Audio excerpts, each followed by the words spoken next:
All right, I heard you missed us. We're back. We didn't have a show last week, but Happy New Year. Merry New Year, everybody. Our first show is BS this year. What's happening, Jerry? Not much, man. Yeah, it's very rare that we missed the show. Even when the holidays come, it just fell on Yeah, a really bad time this year. But we're back and ready to go, man. Starting the new year off right with a pretty cool topic. yeah. I was sitting there brainstorming, and then Mark says, "Hey, how about you know, what we're going to talk about tonight is the so-called hair metal genre, which is subjective, of course, to everybody's taste. But we're going to do their best album in the 90s. So I thought, yeah, that's a good fucking idea, man. And we got three fucking great guests to go talk to with us. First of all, man, Andy, how you doing, man? Andy Rodriguez. I'm doing all right, man. Thank you for having me. This is an interesting one to do. If y'all don't remember on Black Spinner, we did one about a year and a half ago, but it's completely different because that was rock albums. So this genre of hair bands were touched upon, but not really, because ours was a wider range. This is shorter.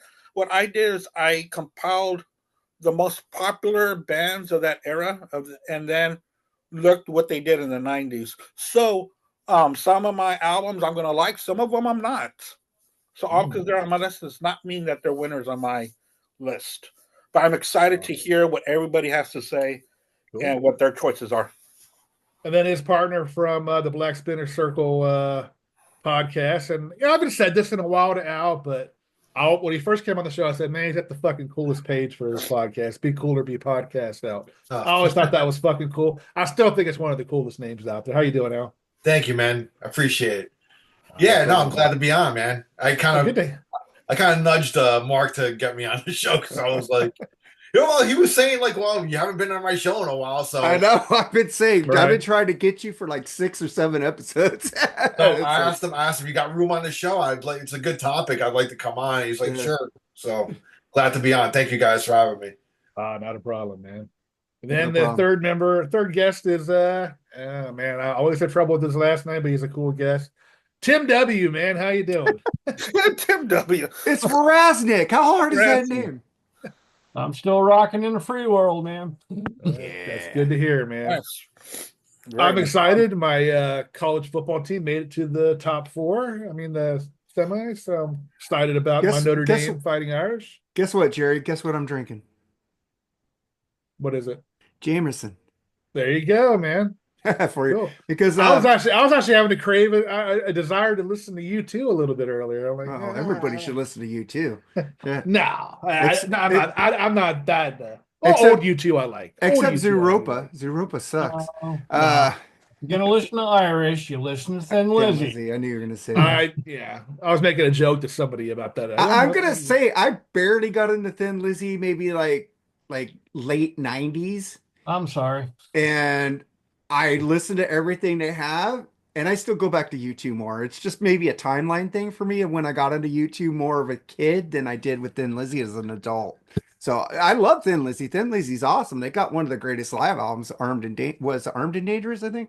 Live and Dangerous. Live and Dangerous, really Live good. and Dangerous. Well, they got two. They got Life also. Yeah, so they got some great live albums, man. But like I said, I'm drinking some Jameson. I went to the Rose Bowl and we camped out, and freaking my girlfriend's sister Shelly, she brought some Jameson, and she told me to take it because she wasn't going to drink, and I ain't going to refuse free whiskey.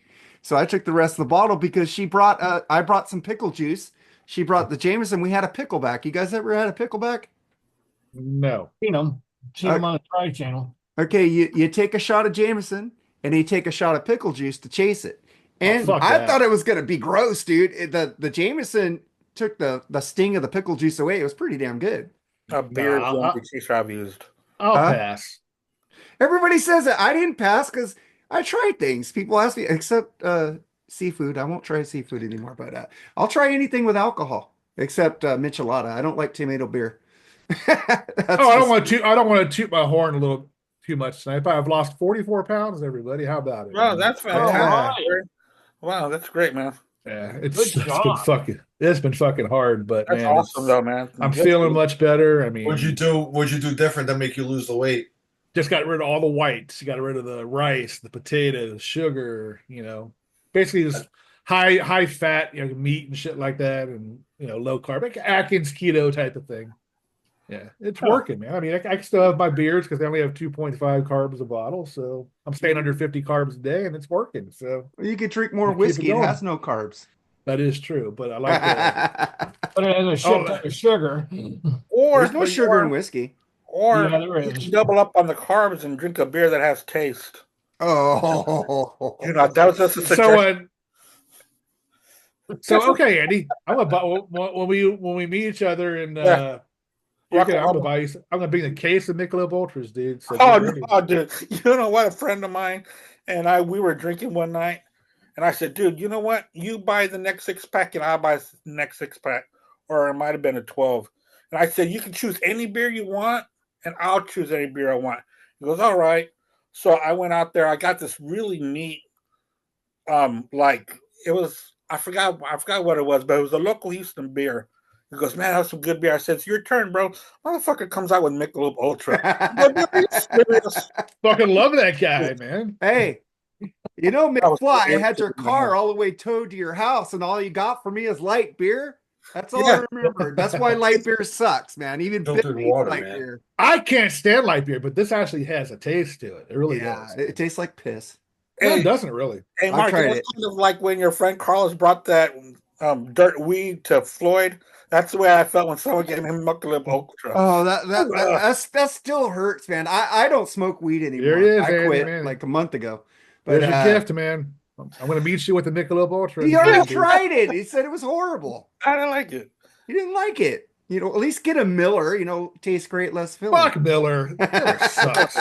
I would rather if someone say, "Hey, man, do you want a Miller or a Michelob Ultra?" I'll be like, do you have tea?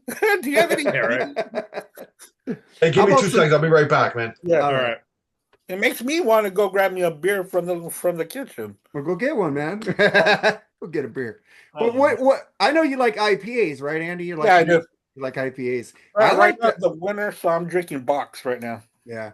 So I had what's that? Shiner Bock? Is that what it's called? I had a triple IPA a couple of weeks ago. That was so fucking good.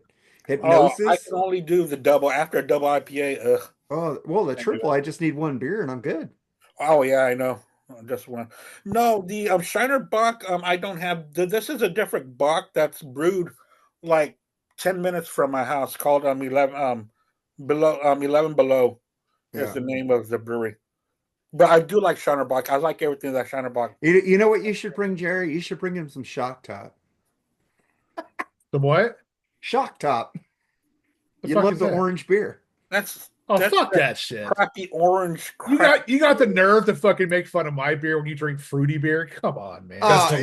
You guys are talking about beer. I felt like getting a beer, so I got a Santa Ana Winter Lager. That's a good one. I was going to grab you something. I'll be right back. Everybody wants beer now. I'm the only one with no beer here. I'm actually not working tomorrow, which is nice. So I got to work. Well, I'm only working 2 days this week because I had 5 days off.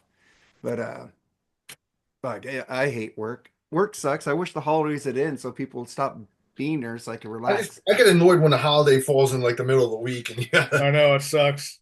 Yeah. What's I know, 2 more years, and I'm retired, so fuck it. What next week? It's Wednesday, Thursday, or something. I don't know. Yep. What do you mean Wednesday, Thursday? I'm talking about the holidays. Where they fall on? What weekday? Next year? Yeah. What was this year? Tuesday, Wednesday? Yeah, it's a day later. So Christmas will be Thursday then, right? Yeah. So Christmas Eve would be and Wednesday. New Year's will be Thursday. So next year I just get those 2 holiday ADOs, approved days off, and then get Friday vacation. This week I had Monday vacation, so I got 5 days off. I said I don't want to go to work for 1 day and be out. It's like that's dumb. You guys should just retire. It's great. Yeah. I don't have 2 more years, man. I'm looking forward to it. I still probably got like 10 years before I retire. Yeah, I think I got about 10. 10. I've been retired 8 years now. Well, I had to spend my 401k to set up this house, so I gotta save again. But I put out 4% every check, and they said I'm on track, even though I only have really no money in there right now. Opportunity came for me to retire at 55, and I'm fucking taking it, man. How are you gonna retire at 55? I got some savings and You won't some get your full good Social investments. Security. Well, not until I'm 60 something, but I'll still get it. I'm not even depending on that. All right, man. So you guys want to get to the BS? You can't. Let's do it. Let's do it, man. Let's just say a happy birthday to one of the greatest bass players and multi-instrumentalist of all time, Mr. John Paul Jones. Happy birthday. Happy yeah. birthday, Happy John Paul birthday. Jones. John Paul Thank you, Jones, Jay. Led Zeppelin. Most underrated musician in history, I think. Yeah, I was reading some stuff about how Robert Plant hated talking music to him. He didn't know the songs. He only know what chord it was in. That should be an episode of this show. The lyrics. What? Top 11 most underrated musicians in a band. I think we talked about that. Did we? I think we did a show on that. Did we do Zeppelin? I don't think we've done a Zeppelin show. My number one was John Paul Jones on something episode. Yeah, I think that it was underrated musicians. Yeah. We did do I that. think it was, yeah. But we should do more about Zeppelin. I don't think we covered. We haven't done Zeppelin a lot. Or Enough, yeah. really Hey, I'm ready for a Floyd. 6-hour marathon show of Zeppelin, dude. I'll bore you. I'll bore you guys like you did with the Rush for that Rush show that one time, man. It's like 4 You're never hours. gonna I was let- like, you're never You gonna can let that- show the God damn, that was- similarities between Led Zeppelin and J.R. Tolkien. Hey, think yeah, I took- big Hobbit I think I sex, took a right, nap in Jerry? between oh Jesus! You gotta bring that fucking shit up again, dude. What? Well, you I called wasn't that. talk- You called the I tree wasn't- Hobbit sex. Let me verify. Mark screwed it up as usual. I never said the lyrics were about It Hobbit. reminds you of Hobbit. I said the beginning of it. Fucking this way it sounded. Those troubled in the forest tonight. That's what I said. Sounded Doesn't like say it like Hobbit that. shit. Not the like. People are like the lyrics sound nothing like that. I'm like, I'm not talking about the lyrics. I'm talking the way the song sounds. I That's don't know. what I said. So I took it and changed it. 'cause And you it know sounded what? funnier. It's like, and then I told him, yeah, I like 99 songs out of 100 songs for the band, and boy, do I get shit for that one that I don't like. I'm telling you. It's like, I don't give man, a dude. shit. You just said hobbits. I don't see any hobbits So in there. That's why. you're saying that acoustic guitar sounds like a hobbit? No, just the way it sounded to me, man. I didn't never fucking mind. Next, move on. He says he's sounding Irish. He sounds like an I Irish. love the fucking song. Irish. Now. I sat down and I said, Well, did I you said hear I- how he was singing it? No, I An fucking love Irish it, hobbit? dude. I was making Having fun. sex. Okay, I'm done. I love that song. Now, Hey, what but about you were Facebook? singing. I love There it. is trouble in the forest. I was having fun. Never mind. Dude. You're doing an You Irish fuck- accent. You so fucking can't- prog fans, I'm telling now, you, man. now You can't you're fucking now make- you're you saying can't- Geddy you Lee's a can't have leprechaun. a joke. Now you're saying Geddy Lee's a leprechaun. Fucking prog people, dude. I'm telling you, dude. Guys, Not are- all. We ain't never letting you live that one down, Jerry. All right, so John Paul Jones, we all love him, right? And then we get Yeah. to Nah, he Uh, sucks. okay, yeah, he sucks. So Greg Gumbel passed away at 78. Man, I didn't even know this guy was sick. Lately, these stars hold this till they die. Yeah. It's like Freddie Mercury syndrome now. It's like, damn, we don't even know they're sick. You know, we can't even give them a get well. So, what do you guys think about Greg Gumbel, man? He was like, we're sports fans here, so we heard and seen this guy forever. Mhm. Brian's brother, Greg Gumbel, he did a lot of football games on CBS. Yeah. real good announcer, actually. He got pushed out of the #1 slot a while back. Him and Boomer, something. Him and the other dude. What's the other New York quarterback? The blonde guy. Phil Sims. Bill Sims. Phil Sims. Yeah, it was him and Phil. Remember? Okay, yeah. different teams, but hey, No, but Greg Gumbel, that was his commentator. I know. His Yeah, that was partner. the color guy. And then now it's Tony Romo and that other dude who took his spot. Yeah, Jim Nance. Jim Nance. Yeah, I like Jim Nance. So Yeah, I like Jim Nance. Tony Romo's all right, but he's kind of growing kind of irritating to me. Tony lately. Romo's annoying. No, there ain't nobody as fucking worse as Chris fucking Collinsworth. dude. I don't I'm telling you, understand that the dude- hate on Chris Collinsworth. Oh, you said the most annoying? I don't know, dude. Well, He- I'm not gonna. He gives everybody credit. He likes Brock Purdy. What are you No. talking about, man? Huh? That dude's just. He loves Patrick Mahomes, man. I'm telling you, that dude's like Everybody major loves Mahomes Patrick fan. Mahomes who announces games. Everybody should love Patrick Mahomes. He's great. It was complimenting him on the way he dresses, on his uniform. I'm like, dude, man, you like this guy too much, man. Dude, they all do that to him. Taylor Swift butters their checks, man. You need to keep Patrick in there, man. I'd like to hear one of these guys say just on a broadcast, Yeah. just one time say, that guy really sucks. Just because they all like, oh, he's the greatest thing since Say what sliced. you really mean. Yeah, right. Well, it's not like They never said Daniel Jones sucked, and he really did suck the Giants, but they never said that. Yeah, I mean, those guys have to be, kind of biased. Who was that quarterback of the Raiders, that #1 draft pick, who was freaking really horrible? Jamarcus Russell. Ryan Leaf. They never said he sucked. Oh, he's just having some problems today. Maybe he'll get it together next week. They only threw 6 picks, but he's still a hell of a he just had a bad top-notch quarterback. Not a bad day, It's not. It's the same thing with the Eddie Trunk syndrome. He only butters people's asses he could interview. But I still like Eddie Trunk. It's just funny. But I'm gonna go. You and Dr. Fuck brought this up, Al. Wayne Osborne passes today, man. You talk about Wayne Osmond. Osmond. Why did I put Osborne? Oh yeah, Osmond. The Osmond brothers. One of the first vinyls I ever had, man, and I still have it. Damn. Was this one? I think my parents gave it, because this came out in 1970, and I was born in 1972. I think my parents gave it to my brother, and then he handed it down to me when I got a little older. So, but I still have it. I kept it. Some gatefold has all of them there.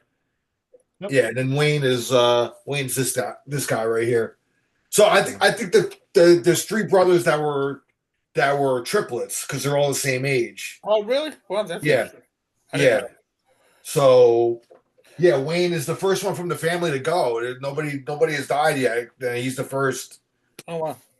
And but I used to play that album when I was a kid, man. I remember One Bad Apple was like a hit for them, So, and he was only what, 73? What's that? He was only 73, something like 78, that. Yeah. 78? Yeah, he was 73, I think. 73. 73. Oh, was he? Yeah, that's not that old, dude. How old is Donnie? He's been with us for like ever, for Christ's sakes. I know, man.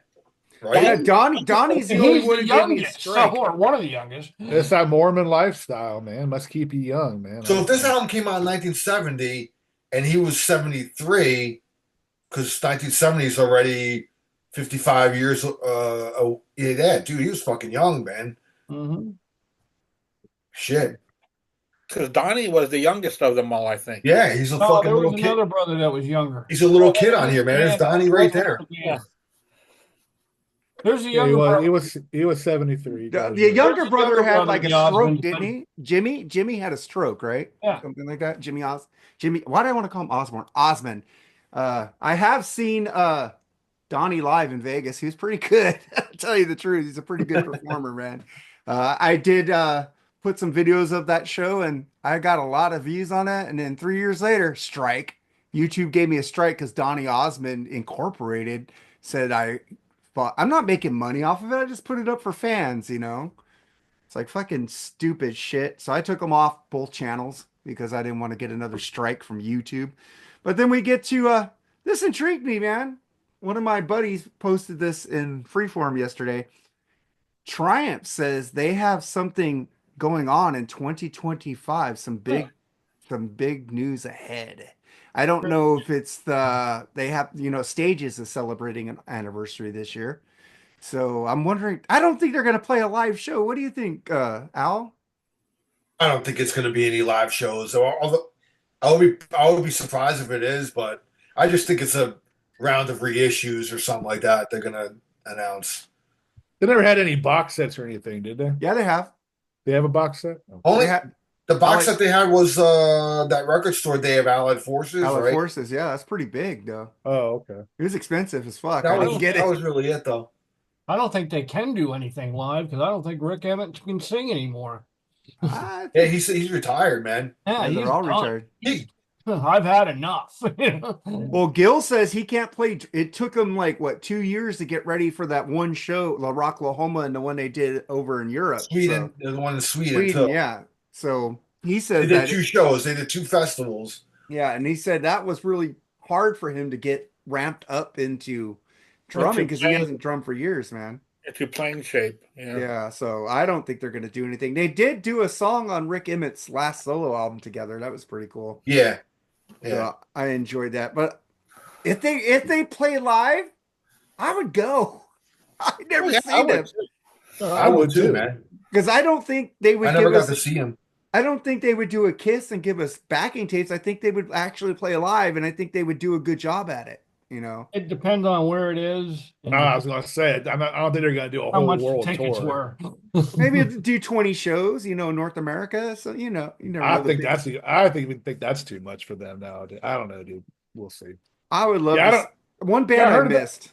I heard about that. So I'm kind of interested myself. I think the interest would be there though if they did a tour. Oh yeah, I think so too. Because they've been away for so long, dude, that the longer you're away, man, it's just like you just builds interest in you, and the fact that they haven't been around. The crowd forgets your music. And it's like all of a sudden, wow, this is a great new band. It's like, no, this came out 40 years ago. Hey, Oasis is getting stadiums, which I fucked up. I didn't think they would sell out stadiums. My bad. And Al was right. They would. How many shows have they played? I don't know. I'm waiting for them to cancel it. How many shows have they played? None. None yet. As of right now. They're going to play at the Rose Bowl, and I ain't going. So when they do, let me know. They're not going to. There's a lot of money. There's too much money on the line, man. Yeah. There's just too much money on the line. Yeah. And I guarantee you, man, the promoters that drew up those contracts, there's fucking stipulations in those contracts. That's a beat. You're going to lose fucking a lot of money if you back out of this shit. Of course there is. If you don't make it, you're going to pay us back. Yep. Yeah. For what we project, we think we're going to make. Or are they the type to do something stupid? Yeah, probably. Yeah. But I don't think they will, though. I mean, I hope they'll build a wrestling ring in there and have them come on there. They're getting on fucking stage. Man, if the Black Crows could do it, man, Yeah, that's what I kept saying. I don't think the Black Crows are bad. I haven't seen them set foot on one stage yet. So, they got to do it. Like Al said, man, there's a lot of money involved in this tour, man. All right, man. So then we get to Bruce Dickinson promises to play Never Heard Iron Maiden songs live in 2025, Al. I made a joke about that. Yeah, they're going to play him from the last couple of albums. But the tour is billed, from the first album to first 9 albums. Fear of the Dark, I think. Fear of the Dark, yeah. So yeah, if they bust out stuff they've never played before from those albums, that's awesome, dude. What's the album that Janik was on? Yannick? I think it was No Fear of the Dark, No Prayer for the Dying. There you go. And its entirety. That's 2 great albums, though, man. They're really good. Mother Russia? Not the greatest song. Bring Your Daughter to the Slaughter. I love Bring Your Daughter to the Slaughter. Cool I love that song. Tail Gunner's a fucking Tail Gunner's a great song, too, man. Yeah. I remember getting that used at the warehouse. I didn't want to buy it new. I bought it used because a lot of people sold those albums after they got them. And there was like a whole section used Iron Maiden for $5. So I bought a lot of it. If they do that, that's fine. I hope it's not like a 15-minute song because they could put like 3 classic Maiden songs in that time period, which is what I was hoping to heir. So, you know what Maiden should do? They should make a 10-song album, no more than 5 minutes each song each. Just to get back to like bare bones and just rock out. Yeah, those are called Bruce Dickinson solo albums. Yeah, that's true. Wow. Oh man. Andy had his solo album on our top number 9. Yeah. We're doing ours on album. We're doing ours on Sunday, Jerry. Are you ready for Freeform on Sunday? Oh man, we got a lot of shit this fucking week. I only got 2 shows. All right, Monday. I think Monday we're doing me and Andy's other show. I don't know. It should be long. I'm still listening to your last episode. I haven't got through it yet because I've been listening to Alex Van Halen's book on audio. I got my free Audible book, so I've been listening to his brother's thing. I think he's a lot of full of shit, but there's a lot of cool shit that he's talking about him and his brother, how they didn't want to do anything without each other, and that's why he's pissed off about him doing Michael Jackson without him. And stuff like that. They were always like glued together, immigrant brothers. I was pretty cool. But I'm like only in chapter 6 now. So that's odd. 2 brothers doing Michael Jackson. Oh shit, you went there. I mean, that was basically just a one take, right? That solo they did. He did like two takes of it. Was it 2 takes? Yeah. And that's Lucas. They're doing the main riffs on that, right? Yeah. Yes. he gave him it. He didn't even charge him for it. Just gave it to him. Yeah. I mean, not bad for 2 takes. I mean, dude, seriously. they've been drunk since they were 6. It's like, damn, they've been drinking forever, man. But and then we get to ex-Kiss guitarist Bruce Kulick to work on his autobiography in 2025. It's not going to be a salacious slam book. Well, that sucks, Bruce. Exactly. We want you to. We're tired of you being a nice one. Come out and talk the shit. What do you think about that, Al? He does not want to burn a bridge with the fucking Gene and Paul. They're not doing anything anymore, man. I know, but you don't know. He's just pussying out, man. What a pussy. Pussy. Although he has said that he's pissed off the way they treated Eric Carr towards the end. That pissed him off.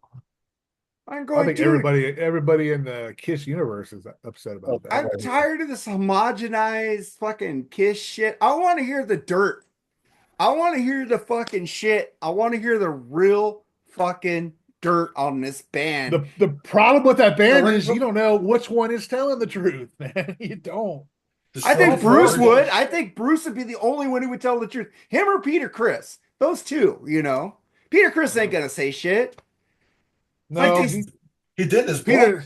Yeah, he did in this book. Pretty bad. All about Ace sucking his dick. He was. I think his book was probably the best of the 4. Actually, I mean, it starts out with him almost shooting himself. I mean, it starts out with a not famous to be a pun. It starts out with a bang. What do you want, Kat? Big Bang Theory.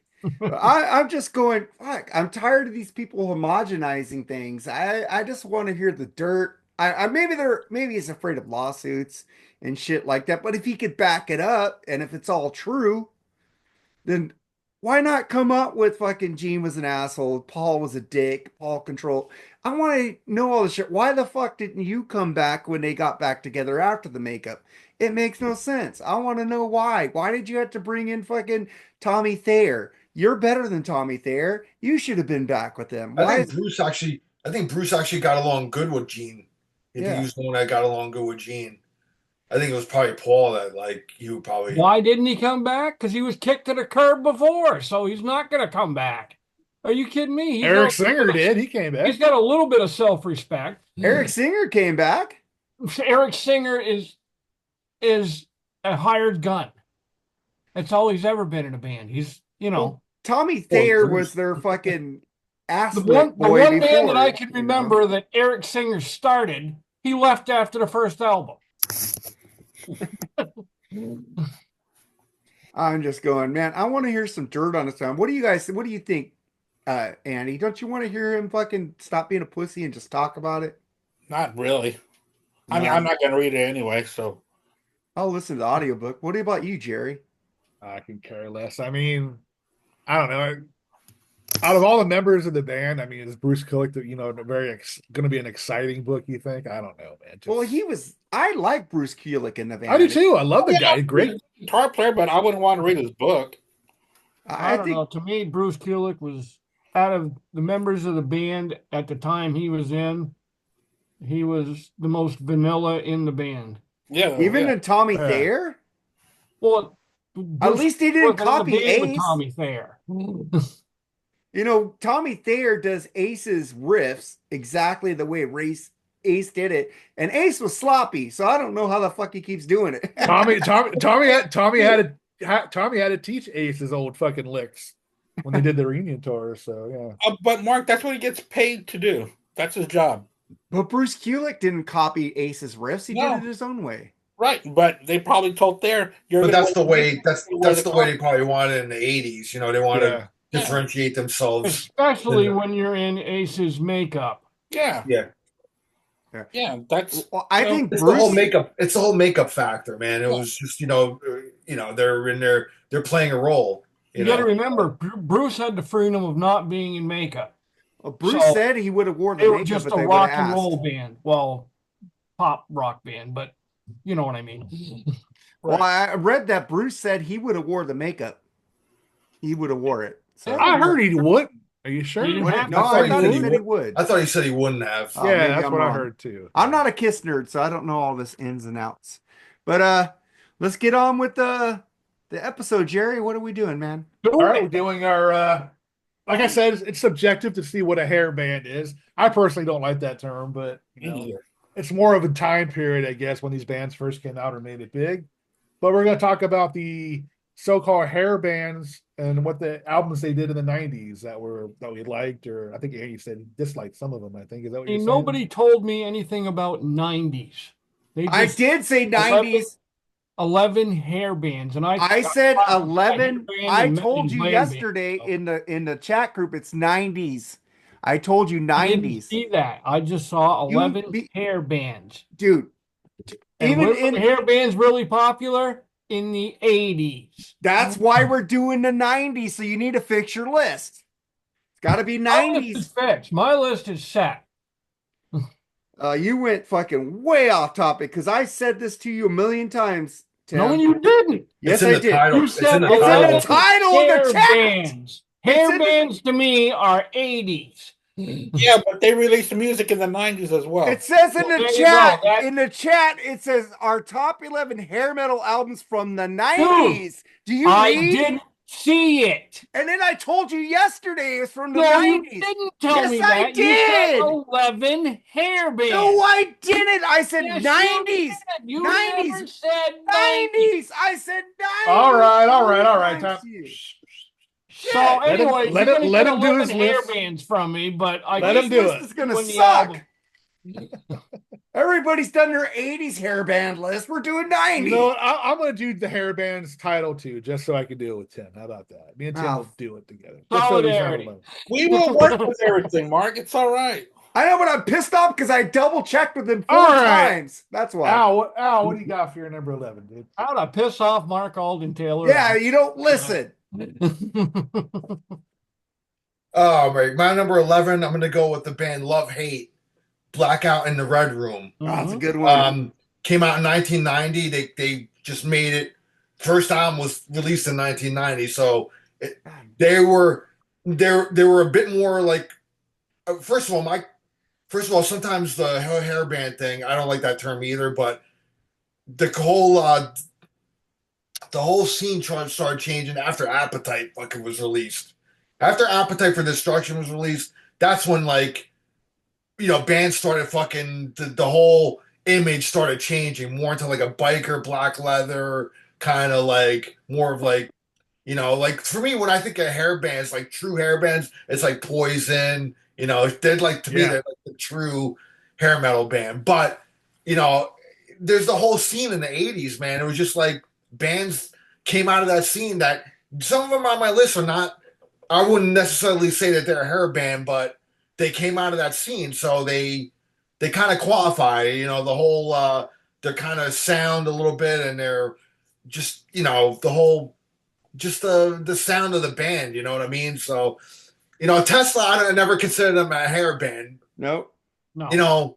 But they got lumped into that scene. But they're not on my list, though. I didn't put them on my list. It got to the point where any band that had hair and played rock, sort of, was lumped into that scene. I mean, you could, I remember reading, in Circus Magazine, that Wasp was considered a hair band because of Electric Circus.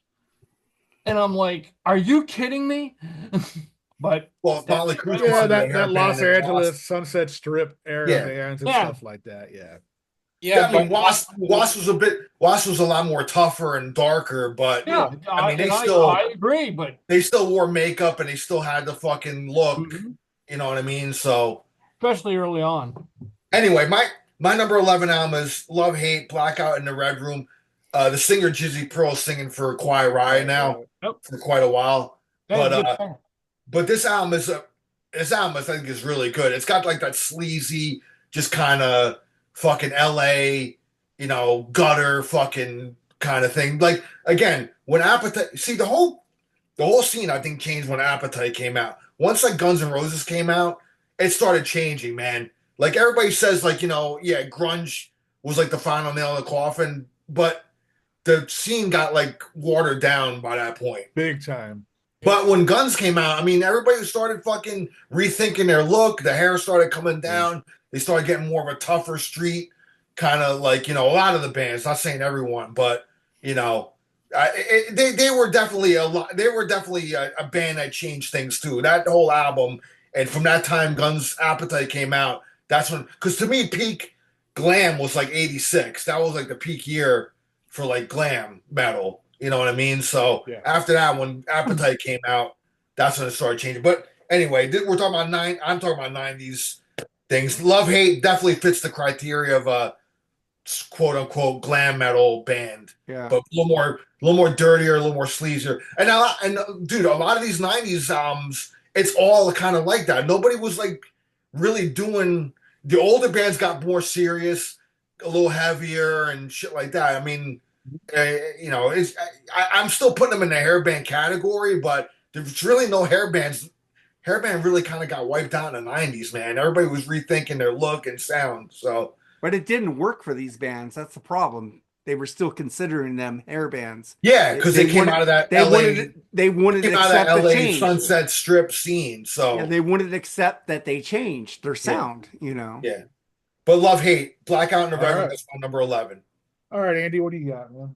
I am going to start off with one of the most famous or most well-known hair bands, and I had a love-hate relationship with this album. When it first came out, I hated it. And then, out in the Red Room, right? And then again, a couple years ago, we did this on Black Spinner, and it was in my top 10. And then I heard it again before, and now I'm back to hating it again. I think it's so pretentious, and the writing is kind of, well, in a nicer term, pussy writing. But I'm going to go with Bon Jovi's Keep the Faith. I love that album. At number 11, it is I do like dry country. I do like the guitar solo on that. And I do like Bon Jovi. I do like them up to New Jersey. This was the album afterwards. And there's just a little bit too many ballads for me. And the lyrics are so... Is that the album? Is that the album with Bitter Roses on it? Yes. Oh, that album's terrible. Yeah. Yeah, you get fuck off. I love that album. That song is just terrible. Yeah. And then after Better Roses, they were back to back. What was the other one? Hold on. The other one was not always. I don't know, something like that. I don't know. I'm not a Bon Jovi fan. I'll Sleep When I Dead was also a dumb song. Oh yeah, In These Arms. Ugh. Oh. Just the title alone makes me want to. I did like that song. Give Me Something for the Pain. I don't know what album that's on. That is on another. That album rules, dude. And even Lee liked that album, and we always make fun of it because he liked that album. I mean, the one would Give Me Something for the Pain. I think it's These Days. I like that album more than that. Yeah, I do too. Hey God rules, dude. Give Me Something for the Pain. All right. God, Andy do his thing. And then If I Was Your Mother. Ugh, that's just a stupid title. It was just bad. You know, and I liked it for a split second because Chris Elio said, dude, you'll like that album. So I said, yeah, let me give it a shot. And I was all hyped about it. And then when I heard it on my way to my mom's this weekend, going through this list, I was like, oh my God, how long is this album? It was like an hour and 5 minutes. I said, what the hell? Really? Hey, let's see if Chris Elio is watching this. Hey, he's got Red Beard videos. He did Thing on Hairmetal 2 videos, so check that out. How long is this album? All right. I like that album. I did a review with Nate on one of his shows. Yeah.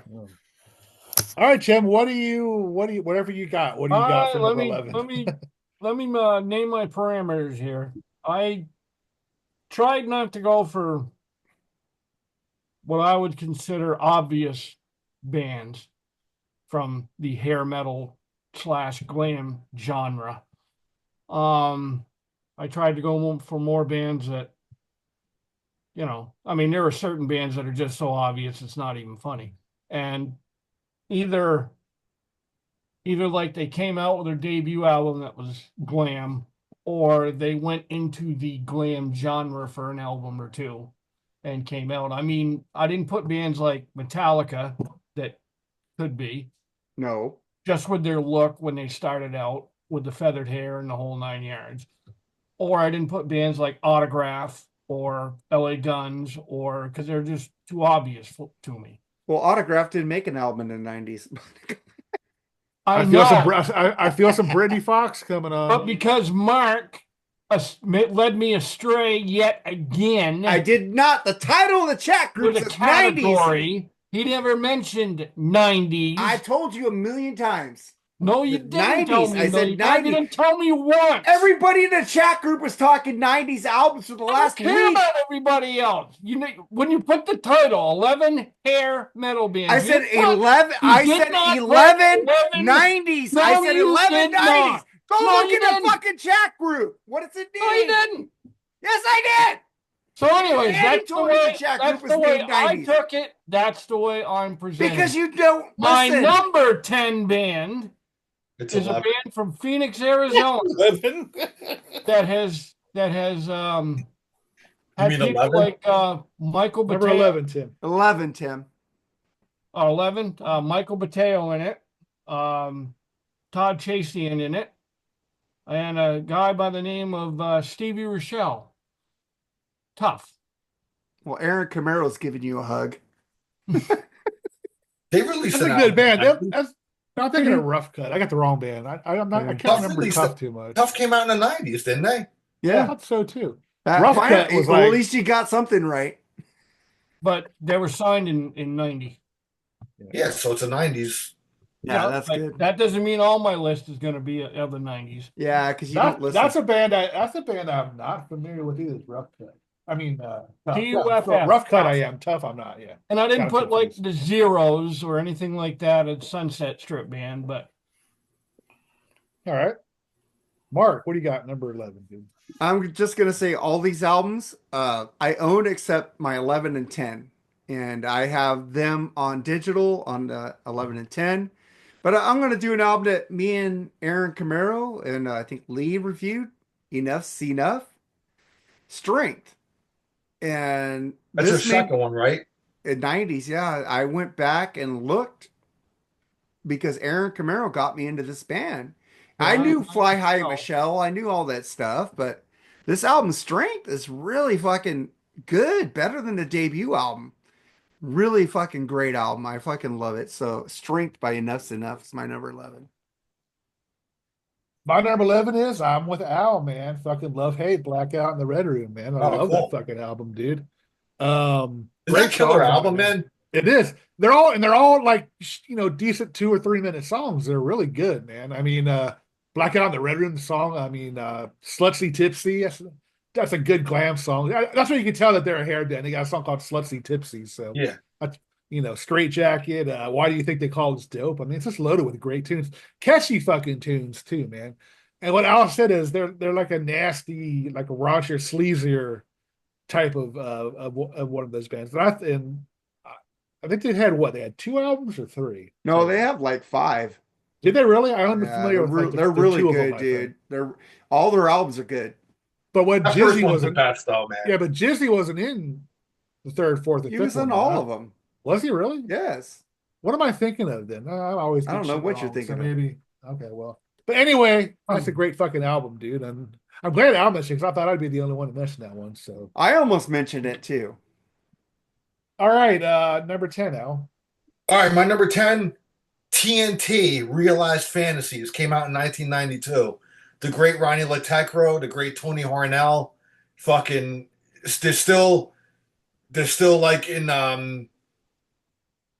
they're still like have that foot in like the 80s, but this came out in 92. I think they got a little bit tougher. I think they got a bit heavier again after this album because they released albums all through the 90s and shit. Even though they're a Swedish band. I think they're Swedish, right? Yeah. Or Norwegian. They're a Norwegian band, Norway. They're a Norwegian band. So, well, Tony Harnell's American, but I think it's a killer album. And I mean, I love Tony Harnell's vocals, and I love Ronnie Latecro. He's a fucking big time guitar hero, man. Mm-hmm. So one of my favorite guitarists from that era. But this is a great one, man. If you never heard this one, Realized Fantasies from '92, give it a listen, man. It's a great album. If you love guitar playing, man, just fucking, TNT. Hills. Yep. That's All my right. 10. Andy, what do you got for number 10, man? Yeah, my number 10 is a band that I like their first two albums, but this one did come out in 91 or 90. Poison should never make an album more than 55 minutes at all. I'm talking about Flesh and Blood. There are a couple good songs on here. I do like Something to Believe In. I know Jerry doesn't like that song at all. What? That's the only song I like by them. Oh, okay. So Something to Believe In. I thought that was a song you didn't like that much, Jerry. No, But I that's my favorite actually song love off that this. song. So. Other than that, this is I don't know if they were trying to make themselves sound too serious or not, but it was a very, very bad. I love that I love 90% of that album. Really? Like what? You got Unskinny Bop, fun song.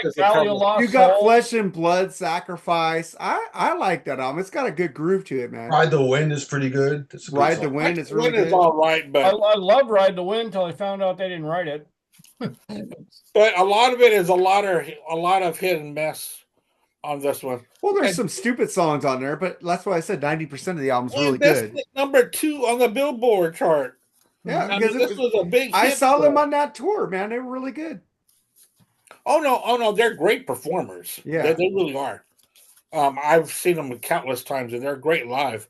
But man, this album when it came out, I don't know if they were trying to be too serious or what their deal was. That was the next album, and they were kind of caught in the middle because they were trying to do serious stuff and then also kind of have their, cake and eat it. I will say one thing about Poison, at least for me, the more album, like the longer they went on, the better they got. Huh. You see, the next one was our Richie Kotzen album, right? Yeah, I like that That's album. a great album. I like that album a lot. That's a great album. But that's not Poison to me because it's not fun. It's too serious, It's like Stand and stuff. Well, they're not gonna fucking put out "Look What the Cat Dragged In" 1994, man. Well, I wanted to hear "Look What the Cat Dragged In." It was definitely more of a serious attitude, music wise, as far as lyrics in that time. That's what I say. They got better as they went on. One of them. That's number 10. Cool. That album, Flesh and Blood, though, that was pointing already in that direction that they were going. Yeah, they were getting a little they're getting a little bluesier. They were getting a little more, like the lyrics were a little more serious on some songs. Serious. Unskinny Bop is stupid though. But that's just that's a cool groove and a great bass line. I love that fucking song. Yeah. That's I'll get to that. Line. Are you kidding me? It's just an open E string. It's simple, but it fucking bumps in the car, man. I love it. Bobby Doll, right. man. Hey, man, he was in a fucking famous rock. I like the guitar. Yeah, what do I shouldn't say shit, I didn't make it. I'm the same way. All right, Tim, what do you got? All right, my number 10 album is, I bought this album when it came out, and this is the only album this band has ever done. Ever. And I thought it was a very good album, but they just never did another one. I don't know why. I don't even know where they're from. Hurricane Alice. Tear the House Down. I'm familiar with them. I heard of them. I heard of Ian. Is that a 90s album too? Yeah, it was 91, something like that. I heard Ian Wadley make fun of them on the last episode. Well, Combat podcast. All right, Mark. So far, Tim's picks have been in the 90s. So. I know. So far. Okay. I'm gonna go. The next one's gonna be from 1981. I'm gonna go to Jerry's favorite band, Faster Pussycat. Whipped. Fucking Nonstop to Nowhere, The Body Thief, Jack the Bastard, Madame Ruby's Love Boutique. This is fucking total hair metal. Was that 91? 92. 92. Whipped. I love this fucking album. It fucking rules. I would like to see this band live. I've never seen them live, and I heard Tammy. I saw him open for Kiss on the Revenge tour. I heard he's lost a lot of weight. Actually, no, it was Trickster. It was Trickster for me on the Kiss on Revenge. I thought for me it was. It was Trickster and Faster Pussycat when I saw him. Oh, it was just Trickster. Faster Pussycat. No, it was the both of them when I saw them. That's right. That's what it was supposed because to be. I saw them in Long Island at Nassau Coliseum. Yeah. So first of all, Trickster's from New Jersey, so they were definitely going to be on that show. Yeah, I saw Faster Pussycat. God, I can't remember who they opened for, dude. Was it the Scorpions? Your mama? It might have been the Scorpions. I can't remember. Did they open for your mama? That's the only time I ever saw Faster Pussycat. I was never that big of a fan of theirs. I wasn't either. I love them. They got a great groove. I love Tammy. They're different than all the other. They got a different sound than all those other different hair metal bands back then to me. I don't know. Yeah, I'm starting to tolerate more. Like today, I was going to my doctor's appointment and I was listening to Hair Nation, and Wait from White Lion came on, and I'm like, wait, this song isn't as bad as I used to think. That's a great fucking song. Did you got Tell Me? The only that's one of the best guitar solos, though. Oh, yeah. No, I mean, I've always respected Vito, but I was like, you know what, this song's, I don't hate it now for some reason. You need to listen to the whole album. You might not still like. I own the whole. I own it on vinyl. When the Children Cry is like the worst song on the album. Lion, they're so sugary, it makes my teeth hurt. Just really, I liked Big Game actually. I did like that album. And sugary, they were never really sugary to me. His voice is kind of sugary. That's probably why. His voice is rough. That's a cool ass riff. Hey, Little Fighters, that's a kick ass guitar. Little Fighters, really great. Yeah. That's not sugary. They're talking about the fucking boats at Ram shit. Sugary. Anything he sings is sugary. Dude, he doesn't have a sugary voice. The voices. I hear what Tim's talking about. But he's rough and like high falsetto. It's very pretty. No, pretty sounding. But you like Brittany Fox, Jerry. At least Disney has some, yeah, he does sound like Tom Gifford, but at least he's got kind of a nasty tone to his voice. I don't think so. Not pretty. Yeah. Anyway, Mark, what do you got? I already said mine. Faster Pussycat. Oh shit! Yeah, I fucked my first fuck up. I mean, all right. I'm not. This isn't my pick, but would Damn Yankees be considered a hair band? No, they're in that era though. They came out in that era though, but they ain't hair metal. Okay. They were rock and roll. They were rock and roll to me. They were a little hair metal. They weren't hair metal. I am picking. Saigon Kicks the Lizard, man. That is hair metal. Great fucking album. I love the crew. Yeah, that's the one that I question on my list. Did you? I mean, like I said, it came out what 92, 93? That came out in 92. Yeah. And great songs. They had a foot in the 80s and in the 90s alternative. They were kind of that bridge between the two. Okay, I understand it, but here's why I think they are, because Love Is on the Way, man. Monster ballads, exactly. Anything that's not monster ballad to me is fair game in my opinion. So that's why I picked it. It's got a lot of songs on it, but a lot of short songs on it. Like I like how it starts out with Cruelty. It's a weird album. Oh, it's a fucking great album. I mean, Love Is on the Way, All I Want, fucking great stuff, dude. I mean, Hostile Youth. Every bad boy has a soft side. Matt Kramer's a cool guy. I mean, he'll actually chat with you if you post on his. Well, he's pissed off right now. But yeah, him and Jason, don't get along really. Yeah. He's never going back in that band. No. Jason pretty much does the vocals now too, don't he? Or do they have? Because I saw them early last year, But now there's talks of Jeff Scott Soto actually being in them. Oh yeah, why not? I love Jeff Scott Soto though. He's been with everybody else. I wish Jeff would get have his own band and just do his own shit. He did. The guy's so talented. Well, he did, but it was progressive rock, which Sherry hates. So I don't hate progressive rock. Again, what was it? Mike Portnoy and Billy Sheenan. What was that band? Winery Dogs. No, it was with Jeff Scott Soto. Apollo. Sons of Apollo. I love those two albums they made. Really good shit. Good albums. All right, Al, number 9, man. Number 9, Japanese metal, Loudness, On the Prowl. Oh, came out in 1991. Now their original singer had left, and Michael Becerra, American, came in and sang on this album. Who would go on to sing for Yngwie after this, but he's on this album, and fucking Akira Takasaki, killer guitar player, fucking a killer album. They're still like kind of glammy here, a little bit of the glam kind of aesthetic. After this, they would go on to put out much heavier stuff as the 90s progressed, but this is still kind of like has that foot in the 80s, and it came out in 91. So Loudness on the Prowl, that's my number 9. Are they still around? Killer album. Yes, they're still around. I saw them like 15 years ago in like New Jersey, and they fucking blew me away, man. They still tour every now and then. Here they were supposed to tour over here, and then something with the visas. It was like but I think they used that as an excuse. I think it was just too expensive for them to come over here and tour, man. But I think they released an album like 2 or 3 years ago that was really good. Yeah, really good. Dude, they fucking a lot of their albums are great, man. Yeah.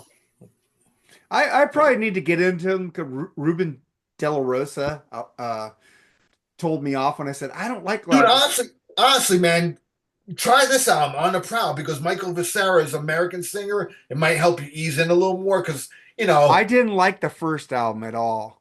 Yeah, what first album? The Loudness album, wasn't it? Loudness. Oh yeah, well, like that's like aren't they singing in Japanese on that? Yeah, I didn't like it. Oh yeah, the first couple of releases are Japanese. It wasn't until like the album before like Thunder in the East where they started. Thunder in the East, I didn't like that album. Yeah, that album. What, the one with Crazy Nights? Yeah, I didn't like Rock and roll Crazy Whites.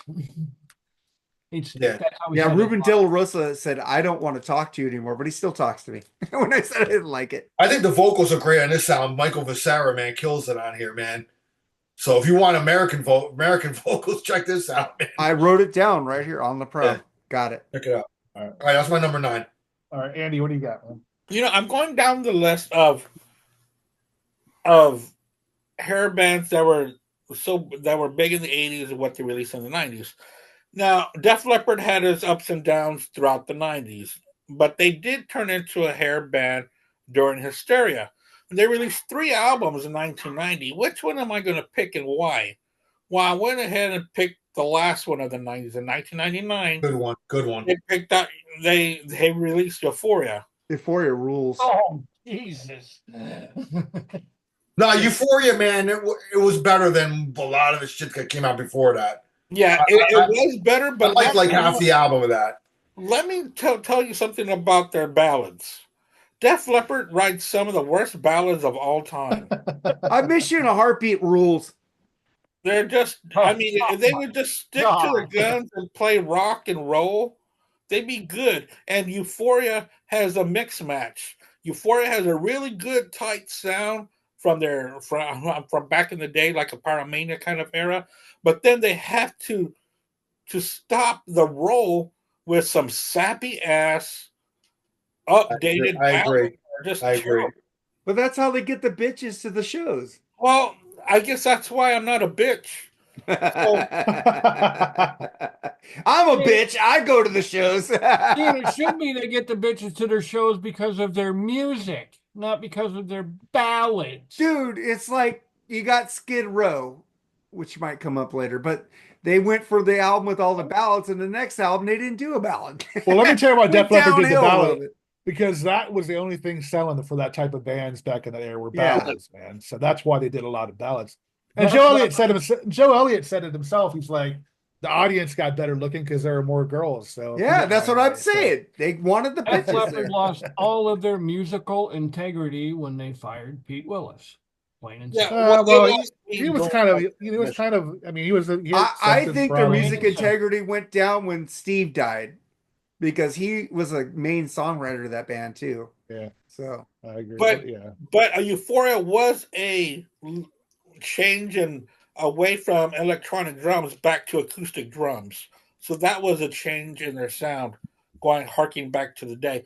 But it was just there was too much mix match of older stuff with stuff that was new that was just not good.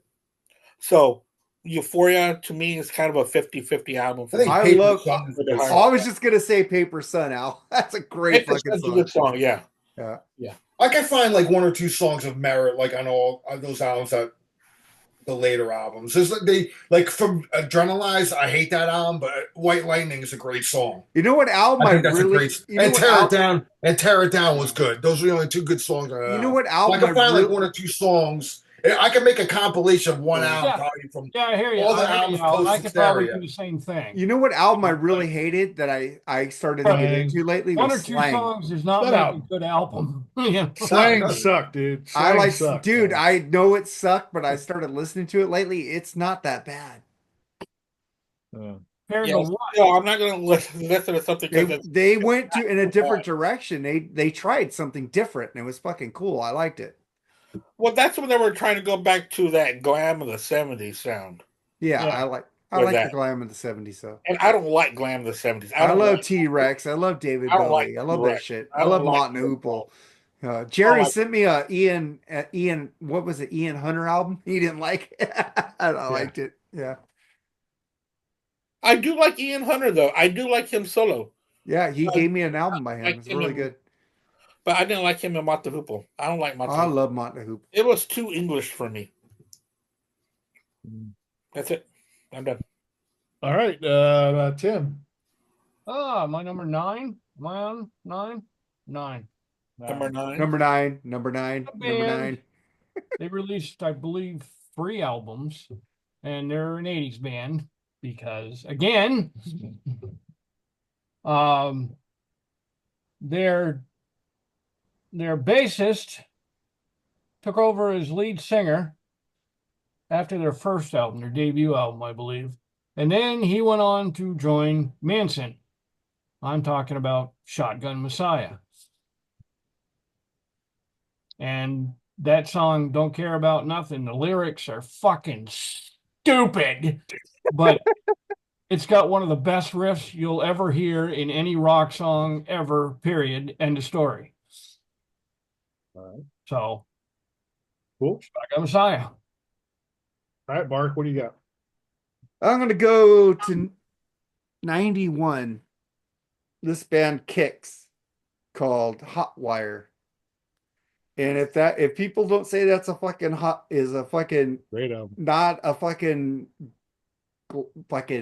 hair metal, they got girl money, Loveaholic, Tear Down the Walls, Bump the La La, Rock and Roll Overdose, Cold Chill, Save J, GGB Crush. That's fucking hair metal. Even though they sound like AC/DC, that was a fucking hair metal fun fucking rockin' album. I fucking love it. Hot Wire, Kicks, 1991. Yeah, they just said that Rockapod, that Brian Forsyth's going to be there now. So Oh, that's gonna be shit. kinda cool. Yeah.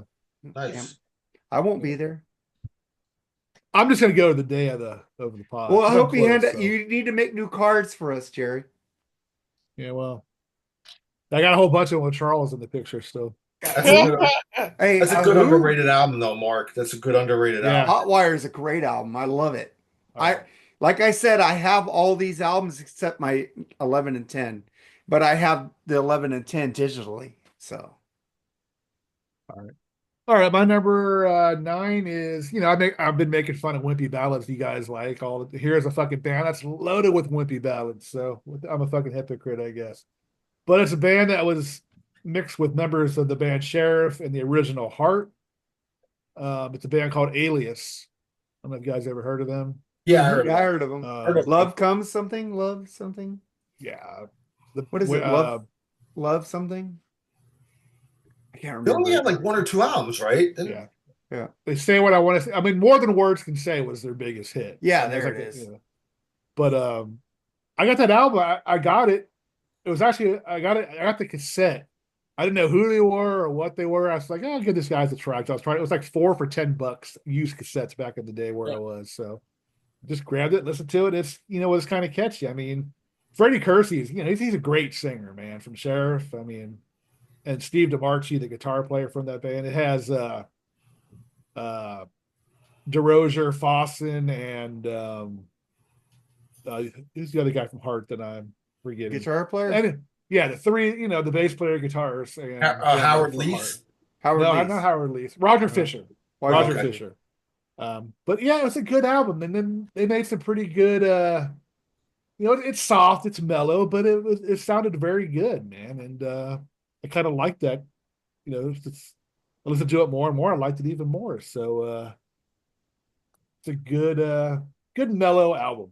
So if you guys never heard of Alias, give it a shot. You might like it. I don't know. Like I said, I think I liked it. It's pretty cool. Yeah, it's very mellow rock, but it's pretty cool. But anyway, that's my number 9 is Alias's debut album. I think it came out. Oh shit, did it come out in 89 or 90? I might be off. No, I think it came out in the 90s. Did it? I believe so, yeah. 89, Okay. 90. It's around the 90s. No, I think it did came out. I should. I was thinking it was like 91. Okay. Well, okay. I was usually right 99 out of 99 times. So.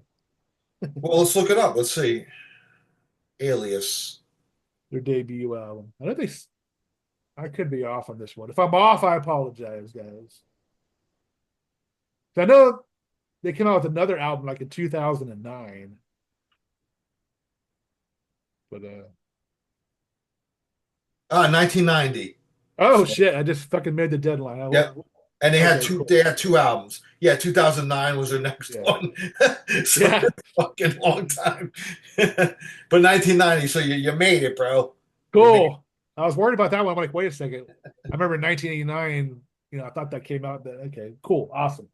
All right, number 8, Al. All right, my number 8, 1993. This one's usually on a lot of lists, and I'm sure it might be on somebody's list on here. Pull by Winger. I think it's always been a great album. It's probably my favorite album by Winger, actually. They got more heavier. They got a bit more serious, more progressive, actually.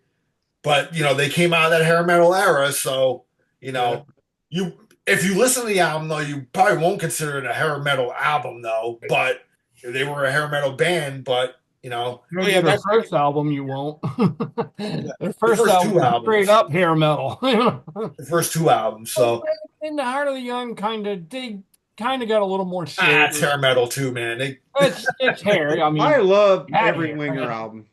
Yeah, but they weren't going towards that prog on their second album because they really are really good musicians. Oh yeah, Ron Morgenstein's fucking one of the best drummers in the business. Man. Red Beach, man. Yeah, Red Beach. Their later albums are fucking awesome, bro, and they're really. Oh, dude, last album kicked Seven ass. was fucking awesome, man. Karma, Seven might actually be my favorite album. Karma's a great album. It's fucking good. Karma's a great album too. Yeah. Karma, yeah. So yeah, but this one, man, Blind Revolution, Mad Down Incognito. I remember seeing Down Incognito on MTV and shit like that, and it was in 1993. So I'm like, they're still actually showing Winger and shit, you know, on MTV. So it wasn't like completely dead, man. You were still seeing videos by like some of these bands and shit. So.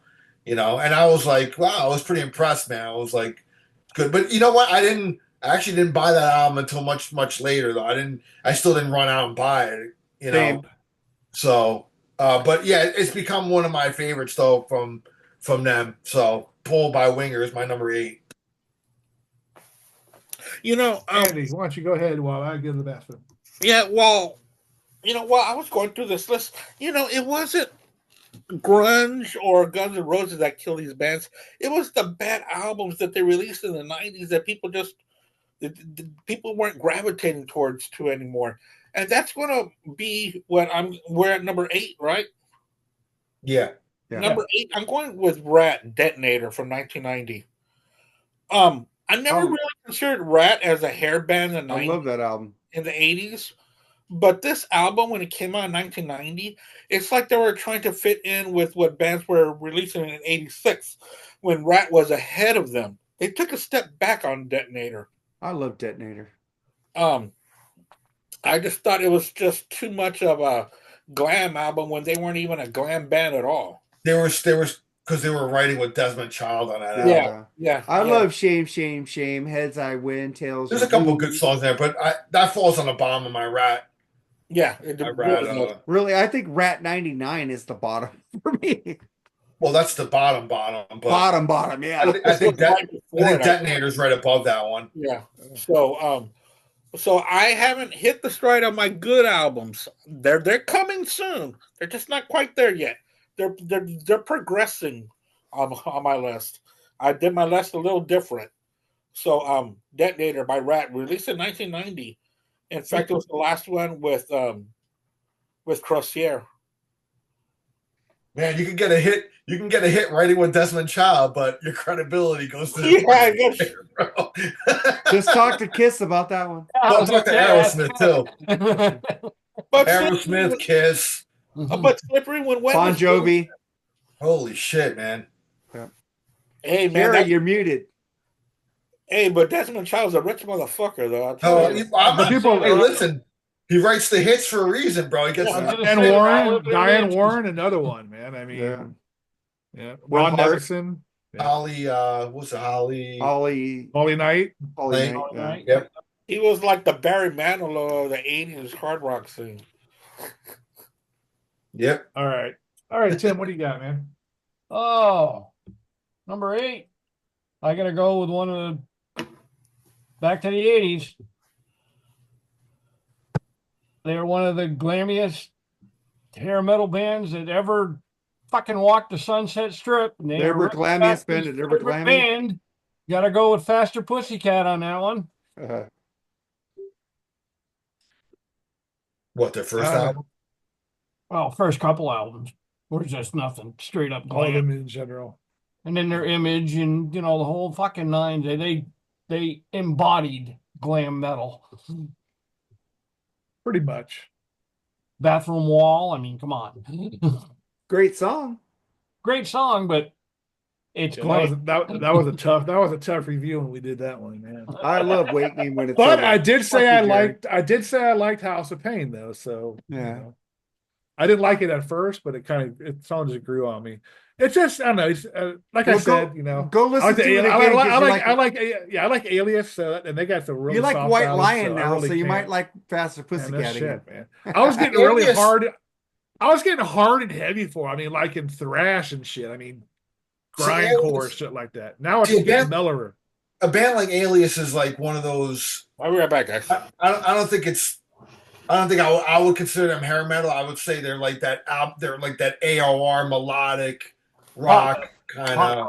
You know. Well, I mean, Sheriff kind of was. That's why I got kind of like that vibe with them. I mean, in the videos, they all had big hair. Even the guys from the old Heart members had big ass hair for that fucking the videos. So I don't know. Like I would never I wouldn't say like Journey's a hair metal band, but when they turn into bad English, it was kind of it was very hair metal. Raised on Radio was kind of a hair metal album.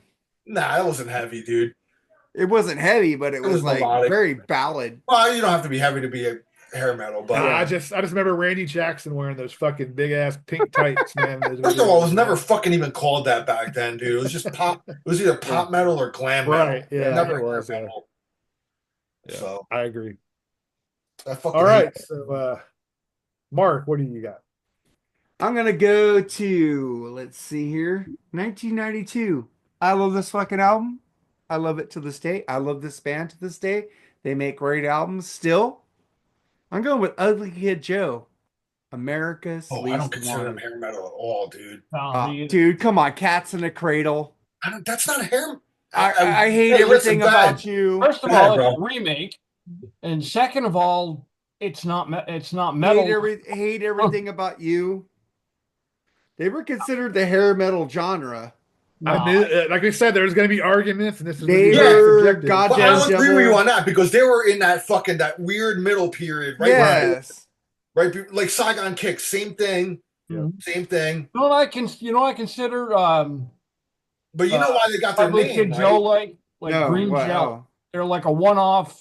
They had a hit, but Well, Ugly Kid Joe had a bunch of hits, though. well, I know hits. that. I'm saying that's the category I put them in is with Green Jelly. I don't like Green Jelly. I Green like one Jelly. song. I don't care if you like them. That's where I put them. Green jelly. Little pig, lap man.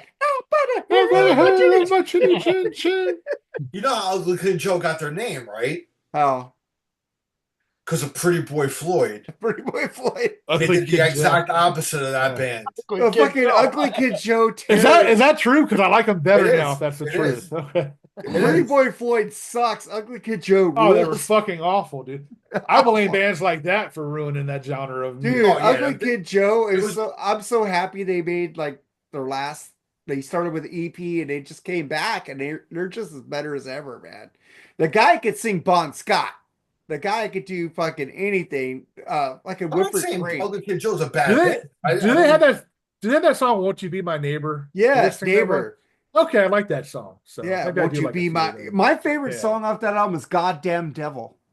I'm Alright. a goddamn I never devil. actually. Their version This of Casting child Cradle isn't bad. pleases It isn't bad, actually. Come to think of it. I just can't stand that song. I hate everything about you. I hate that fucking song is kind of old and tired.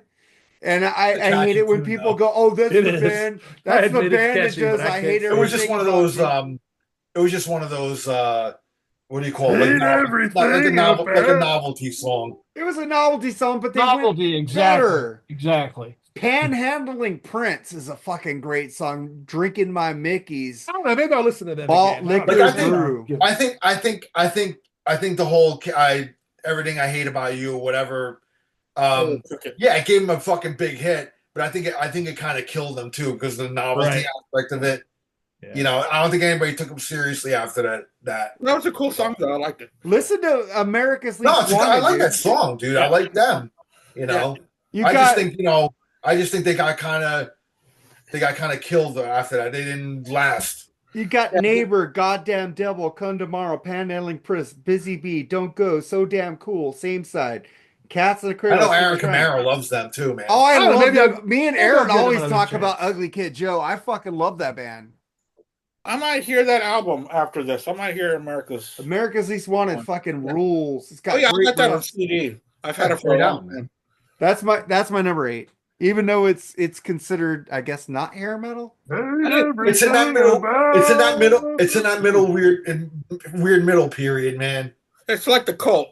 They were caught there in the middle. The Cult was never hair metal. No, They were but goth. They were right like there in goth. the middle, though. They were goth heavy metal. They're goth heavy metal rock. Well, they had that Main Street album with fucking Sonic. Well, the Temple. Fire Woman and shit, you know. Fire Woman was not. That was a great fucking. I'm not saying it's hair metal, but they were lumped into that genre as well, man. Yeah, Same That's a thing great with album. Tesla. Same thing Sonic with Temple's Tesla. a Yeah. great album. Jesus Christ, Cinderella was lumped in with hair metal band. Yeah. Well, they were. I mean, And they looked at Nah, it. they were a blues rock band. the first album, dude. Come on, First the album. First album.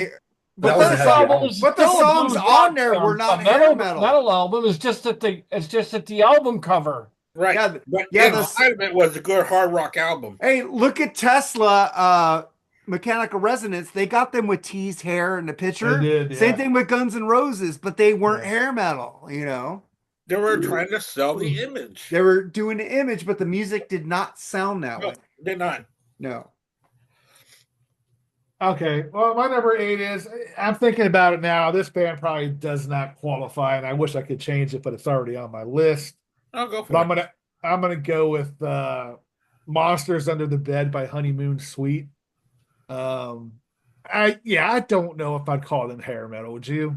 No, they're just raw. Yeah, I think I'm off on that one. So I They came out in the 90s. Yeah. yeah, it came out like in 92, 93, I think. They were like a trio or something then. There wasn't really They a full looked band. hair metal on their first 2 albums, though.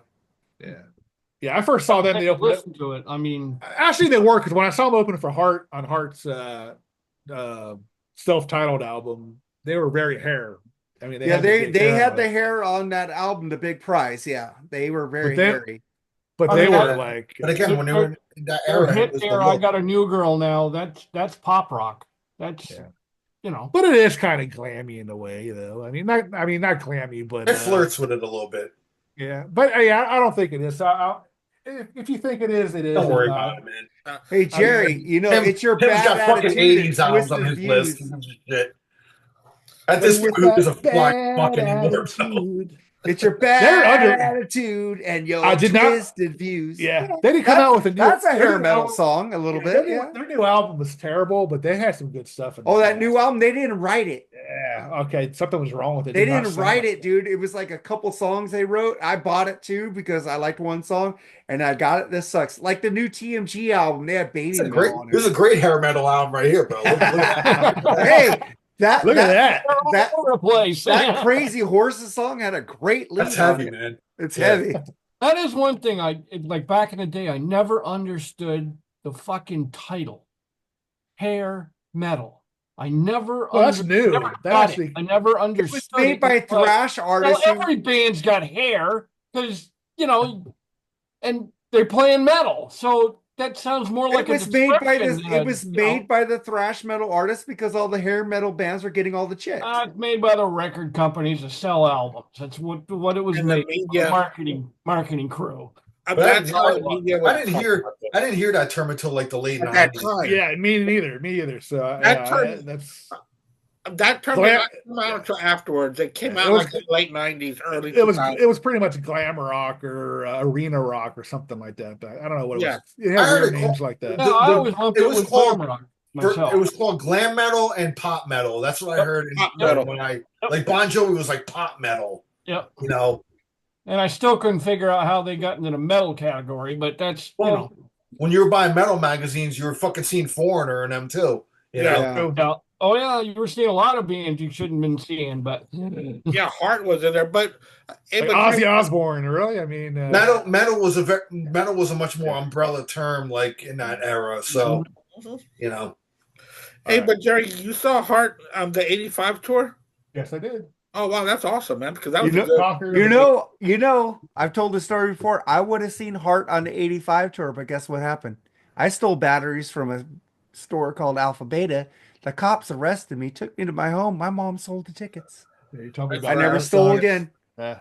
I didn't see Heart to the Brigade tour. That was probably a day or two after mine because I saw them in Concord, California. Yeah, I didn't get to see them because my mom sold the tickets. Guess what? Those Heart tickets with Honeymoon Suite, I sold them. Go fuck! I never stole again. Thanks, Mom. Yeah, when I was that age, when I was like 13 or 14, I was in love with that Heart debut album. Yeah, I was totally in love with Nancy Wilson. How can you not be, man? She was gorgeous. Riding a horse, dude. Actually, it was Anne's voice that really just got me. Well, Anne's voice, but I saw her bouncing up on a horse with the boobs, you know. I was like, yeah, baby. Yeah. That was a good show, man. I'm sorry. I'm sorry I stole batteries and didn't get to see it. Sucks. I never got to see Honeymoon Suite because of that. Yeah. All right, number 7, Al. Number 7 from 1991. This is their second and last album. They only had 2 albums. But I'm talking about Saraya, When the Blackbird Sings. Jerry loves that album. That's how I pronounce it. I love fucking Sandy, man. Sandy Saraya, I had the biggest crush on her back in the day. Oh, dude. Their first album should have really put them over the top, you know, like Love Is Taking Its Toll is such a great song. But When the Blackbird Sings, I think it's even heavier. Yeah. It's an awesome album, man. More guitar driven, less keyboards. And I thought they were going into the 90s really well. And I loved her voice. I thought Sandy Saraya, and then that was it, man. They broke up after that album, but they left her 2 great albums. She was married to Brian Wheat too from Tesla. Yeah, wasn't the guitar player? Didn't he die of cancer shortly after that? The keyboard player, I think. Keyboard player. Okay, yeah, somebody did. Yeah. But yeah, they were a good band, dude. They just fell off the face of the earth, man. Fucking great band. I don't even think they've never done any one-offs or anything, have they? Since then, I don't think so. But there was supposed to be a reunion. I think in like 2010 or something like that, and something happened and it never materialized. And I heard she has like 5 kids and just lives a family life now. And I think she lives in New Jersey still because they were a New Jersey band. So yeah, great fucking pick. I love that band. Talking about a great band. Talking about a forgotten band, man. Yeah, two albums, 2 great albums, and they were out. That's it. But 91, man, falls into that album and falls into that decade. So I'm going When the Blackbird Sings. That's my number 7. Yeah. Awesome. Andy, what do you got, man? Yeah, my number 7 is going to be White Lion, Main Attraction from 1991. Nice. Vito was always an interesting guitar player. I always liked the solos. It was different and electrifying. I loved it. And that's what I thought, to me, separated them from the other bands. It's kind of like the way that I felt about Dokken with George Lynch, because George Lynch was my favorite guitar player of that era. So it was good to see and hear Vito play not like him, but was different from all the other guitar players at the time. So I'm going to go with Main Attraction by White Lion, even though it's still my favorite. Speaking of falling off the face of the earth, man, what happened to Vito, man? He decided he didn't want to do music anymore. I think he got disillusioned with the scene, and then I think his mother fell ill, and he ended up taking care of her. Either his mother or father. It was what a gift. His dad. Okay, his dad.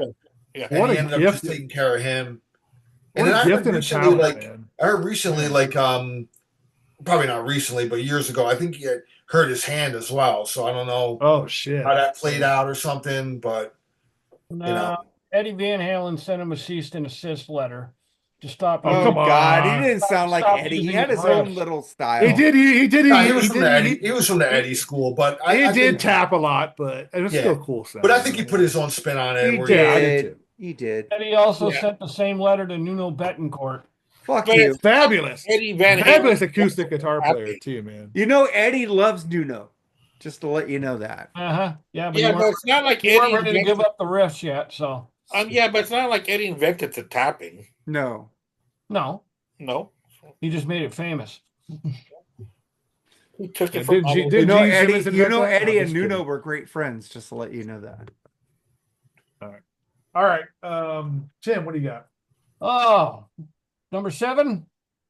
I gotta go with, well, Mark Alden Taylor's favorite glam metal band, Brittany Fox. Fuck them. In the morning sun, I see your face. I actually like that song. That's sad you know their lyrics. I don't know one song by them. No way to love. That's actually a cool tune. I don't mind that song. Enjoy. Actually, their last album was their best one, I thought. When they changed singers to Tony Paris. What a band that keeps changing singers, how are they good? They've only had 2 different singers, man. Okay, Yeah. they still suck. Now that song "Dream On" off Boys and Heat's a really good song too. I know they get a lot of shit for being Boys and Heat? but yeah, that's the name of their Yep. second album. That sounds gay, but keep going. Their cover of "Hair of the Dog" kind of sucked, but yeah. Anyway, Well, all right. Anybody that tries to cover Nazareth is Sucks. not up to snuff because nobody has that voice. Definitely fits in the mold of glam metal though. So Guns N' That band Roses definitely sucked does. when they covered it. So The Beatles, Van Halen, nobody could cover them. Just my thing. I don't know. I think that some bands did the Beatles. thought I thought Aerosmith did. Well, I'm talking about there's not many bands that can cover those 2 bands, though. I don't think anybody's ever really covered Van Halen. Oh, I don't know about that one. Yeah, but I'm thinking that. So you covered Van Halen, man. Mike Portnoy's band did a fantastic job with Romeo Delight. But not many bands could cover those bands. Oh, who the hell is the name of that band? Mike Portnoy and the guy from Symphony X. Flying Colors? I don't know. No. Like Romeo? Allen. Oh, Russell Allen? Yeah, they had a band. Matter of fact, their bass player died on tour in a car accident. The hell is Adrenaline Mob? Yeah. That's that band. Adrenaline Mob, yeah. I've never They heard did of a that. pretty good cover of Romeo's Delight. Oh, okay. All right, Mark, what do you got, man? What do I got? I did have Skid Row on here, but I said, nah, they were kind of heavy. I don't really consider them glam metal at all. I don't think they really wore makeup. So I got a band that only had 1 album. I really love this album. I think a lot of people should listen to it. If you like great guitar playing, and if you watch the video, they're totally glam hair metal. Heavy Bones, their self-titled album from 1992 with a great guitar player called Gary Hoey, which has a lot of fucking solo albums out. So check out Gary Hoey. But they had the song The Hand That Feeds, 4 a.m. TM, Turn It On, Anna, Dead End Street, Where Eagles Fly, Light of Day. Great fucking debut album. And then they were gone. Gary Hoey from Boston, Mass. Gary Hoey's fucking great guitar player. That album is so fucking good. If you never heard Heavy Bones, check it out. They only have 1 album, self-titled. I fucking love it. Gary Hoey, Mr. Christmas. Yeah, fucking that's my number 7. When did that come out? What year was that? 1992. You never heard Heavy Bones, Al? Nah, I heard of the name, but I never heard them. 4 a.m. TM. You would love 4 a.m. TM. Fucking great fucking song. They have a video for it. It's totally hair metaled out. Check it out. All right. My number 7 is House of Lords Sahara, man. Great album. I think it's the best version of Can't Find My Way Home, even better than the original in my opinion. Jerry, I love that version. I love that version of Can't Find My Way Home. Is that 1990? 90 or 91, something like that, yeah. Came out. Because it was the first album to feature Manny Cordola quit, and Great guitar player. Whitesnake guitarist. John Sykes? No. Fuck. Sykes? Later on guitarist for Whitesnake. Red Beach? What, Adrian Vandenberg? No, he ain't. No. After that. Red Beach? Steve Vai? What the blind? He was on Dancing with the Stars recently as a guest. Yeah, I guitar don't watch player. Dancing with the Stars. The blonde guy? That's gay. Yeah. Is it Doug Aldrich? Is that who I'm thinking of? Doug Aldrich? Yeah. Oh yeah, he was on there. Oh, he was in That's House of him. Lords? I didn't even know that. Yeah, he did. Yeah, he was in Whitesnake. He's been Great in guitar player. He everything. was in Dio too. Yeah. Yeah. Mhm. They're a great band. You know, Greg Jafria, man, is a great keyboard player. James Christian, I think he's the only original member left, but man, they've always been consistent in their writing. So And we really like their new album review. yeah. What's it called? Full Tilt Great fucking Overdrive. album. Yeah, good album. But yeah, it's a cool band. Like I said, I love their version of Can't Find My Way Home. I mean, I think it's awesome. I love how it starts out with the standard slow part and then it jams that. We've been arguing about that for a while. I didn't really care about the original. I didn't really like the original. I love Steve Winwood, man. Oh, I do too. But his voice kind of is weird in that song. I don't know. Not even. Sound like that guy goes, "We're going up the country." Must be Timeline. I heard that song first. It's just his voice sounds weird in it. But yeah. Anyway, go ahead, Tim. Sorry, man. Oh, I'm just saying, canned heat, going on. Oh yeah. Yes. Never going up the country. I hate that fucking song. I love That song sucks. No way, dude. That song's awesome. Sounds like talk about a dude that fucking lived and partied till he died, man. Holy shit, that dude was a monster fucking drinker and drunk. He died pretty young too, didn't he? That guy? Yeah, I mean, really. Yeah. Okay, but anyway, House of Lords Sahara, I think it's a great album. I've got plenty of their albums, and they've always been, all of them have been pretty good. I don't think there's a bad House of Lords album. No, they're not. I mean, they have some bad songs. Greg Jafria still in them? No, just James Christian. Just James Christian is the only original guy left in there. But on that album, no. On that album, Jafria's still with them. Yeah, I think he was with them, and then Demons Down. I think he left. Then he left. Yeah. All right. I think I'm not 100% sure, but I think that's how it went. I'm bad with timelines, as you can tell. So that's my number pick. Sahara from House of Lords, number 6, Al. Yeah, number 6. I'm from 1991. I'm going with The Scream, which featured John Corabi. Nice. Had Bruce Boulier and John Alderate from Racer X. It's the only album that they ever released, and it's a fucking great album. If nobody ever heard that album, great. It's a killer album, man. I love John Corabi, man. He's one of my favorite singers, and I mean, do you consider it hair metal? I mean, it has some semblance of it's a dirty kind of sleazy sound to it, So, and then some songs are a bit heavier and a bit more topical. John Corabi wrote lyrics like that, so. But I still put it in that category because even though that's their first album and the only album is released in '91, it was still coming out of that scene. Even though I don't consider John Corabi like a hair metal guy. He's a bit more different. But he might be on another album on my list coming up. So, spoiler alert. But anyway, I know what that is. That's my number 6, man. The Scream with Let It Scream.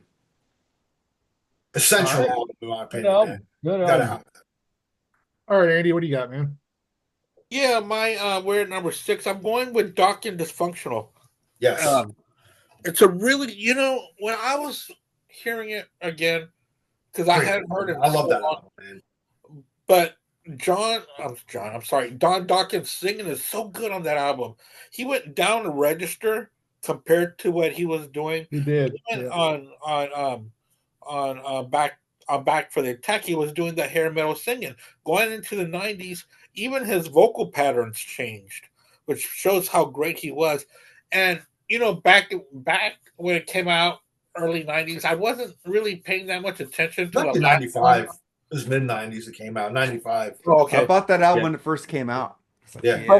But I never noticed because back then I wasn't into this band. But the last track is in the beginning by Emerson, Lake and Palmer. Yeah, great cover of it. Great cover, man.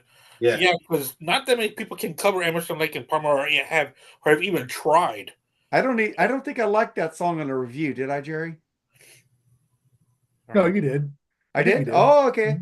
I don't remember. Yeah, I found that album in Great White's Hooked in a $5 bin at Walmart years ago, man. Oh, yeah? They're both great fucking albums. Yeah. Man. Yeah, I might be talking about the other album very soon. I didn't put Hooked in Hairmetal. I didn't put Great White in Hairmetal. Oh, okay. They came out of that scene, though. I think the first two albums. Oh, that first album was Judas Priest. Any lead singer that killed somebody, man, qualifies, man. Oh, okay. So my number 6 is Dokken.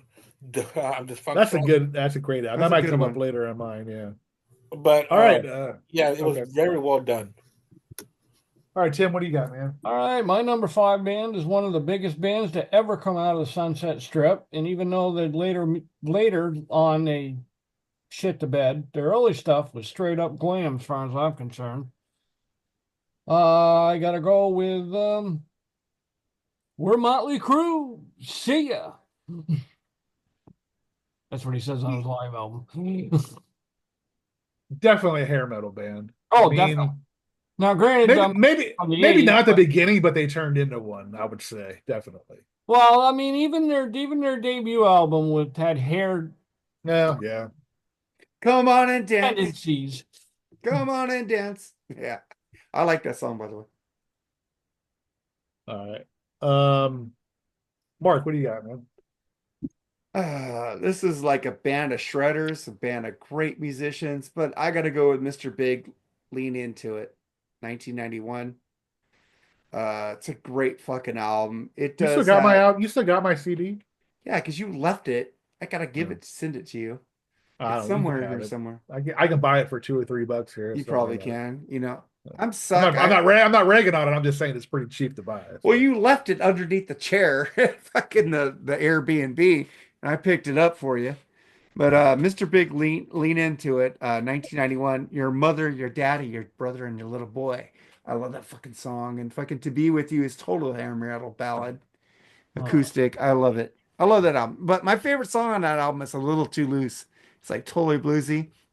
It goes, I got a little too loose. I mean, they got some great Addicted to That Rush. That's a great fucking tune. I mean, they're loaded with good heavy songs. People just relate them with that song To Be With You. It's like, well, the next band I have is going to be the same way. So Mr. Big got good when Richie Kotzen joined.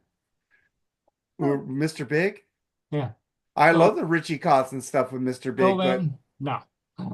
Oh, Paul Gilbert, man. Paul Gilbert rules, dude. Yeah, I like Kotzen much better than Gilbert. You're just like Kotzen nut swinger, which is understandable. Yes, I love Kotzen. Yeah. I love Winery Dogs. I love all his solo shit. I love him in Poison.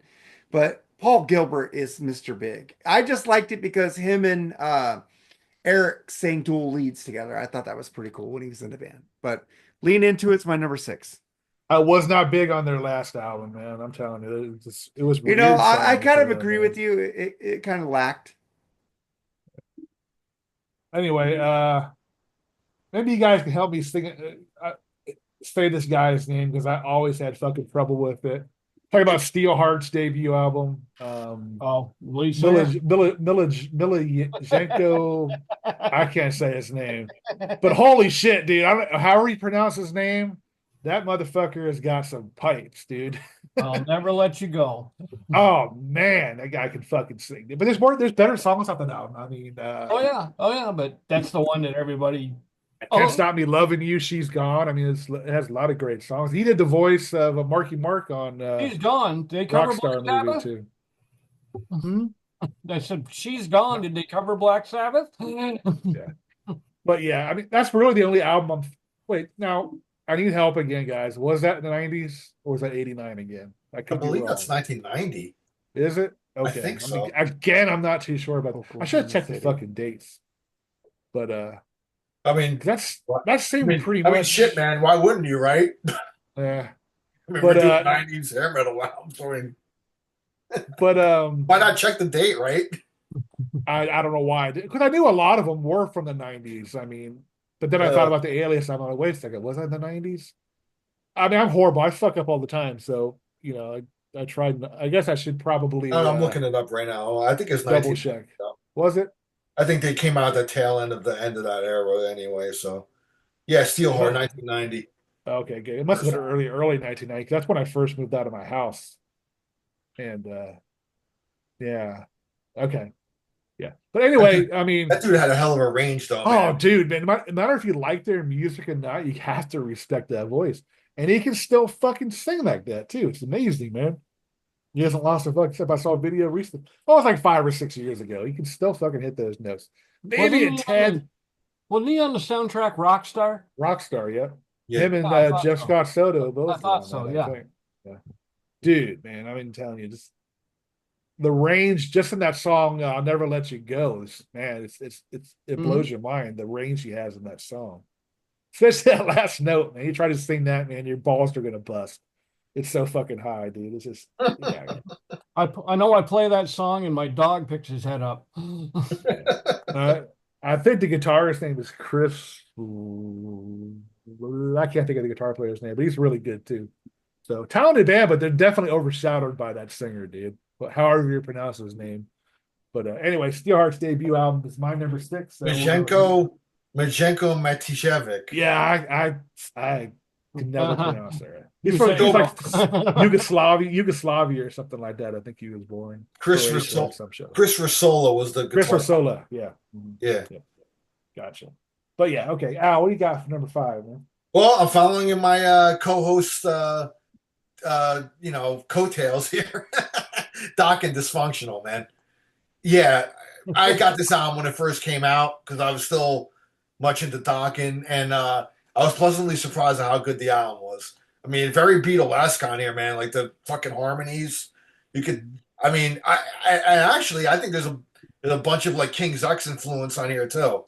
It sounded like George was listening to a lot of King's X because like some of the guitar riffs were very King's X-ish. Some of the harmonies that they were singing were very much like King's X, and King's X got it from the Beatles, so you know what I mean. So it goes back to that.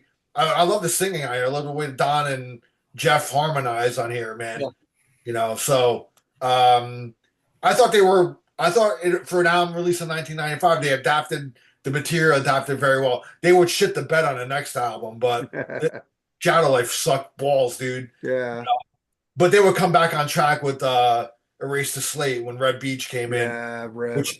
Which is on my honorables, but I was going to actually make it a tie here, Dysfunctional and Erase the Slate, but ultimately I'm just going to go with Dysfunctional, man. So it came out in 95. Yeah, listen to the song Hole in My Head. If that's not King's X, bro, I don't fucking know what to tell you. So, well, and then he's playing with Doug in his other band now. KXM, yeah, KXM, much later, which is a great band too. I actually asked Doug about that band. I'm like, dude, you guys ever gonna fucking tour? Yeah, shows. You know, he's like, yeah, we're trying to fucking work out a schedule. So it's the drummer, man. It's the drummer. He's with Cord. He can't get out, man. You're a fucking different drummer, man. You know. Yeah. So anyway, I don't want to dwell too much on it. Dokken Dysfunction, my number 5.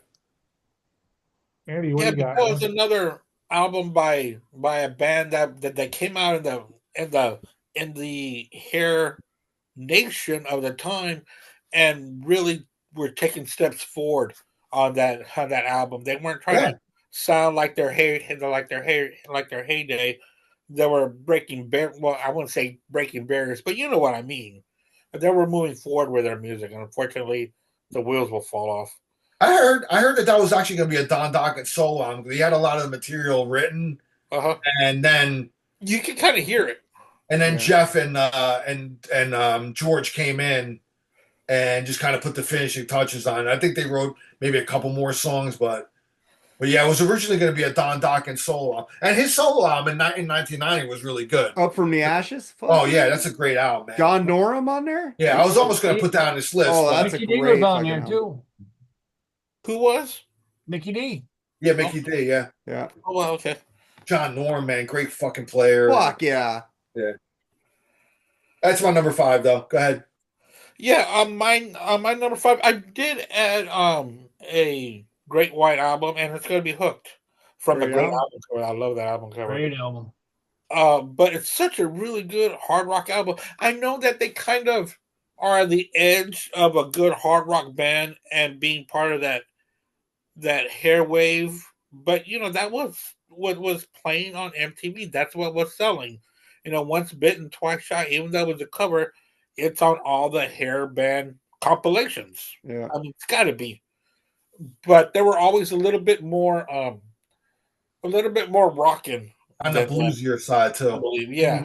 After that first album, which was total Judas Priest, but that first album was heavy. Their first album. Once Bitten was pretty fucking heavy too. Man. Yeah, I like that album a lot. That's when they were transitioning, into what they would become. But right, Save Your Love, dude, one of the best ballads of all time. Oh, that's a great song, dude. Golly, he sings the God bless Jack Russell. Yeah. But dude, he can sing, man.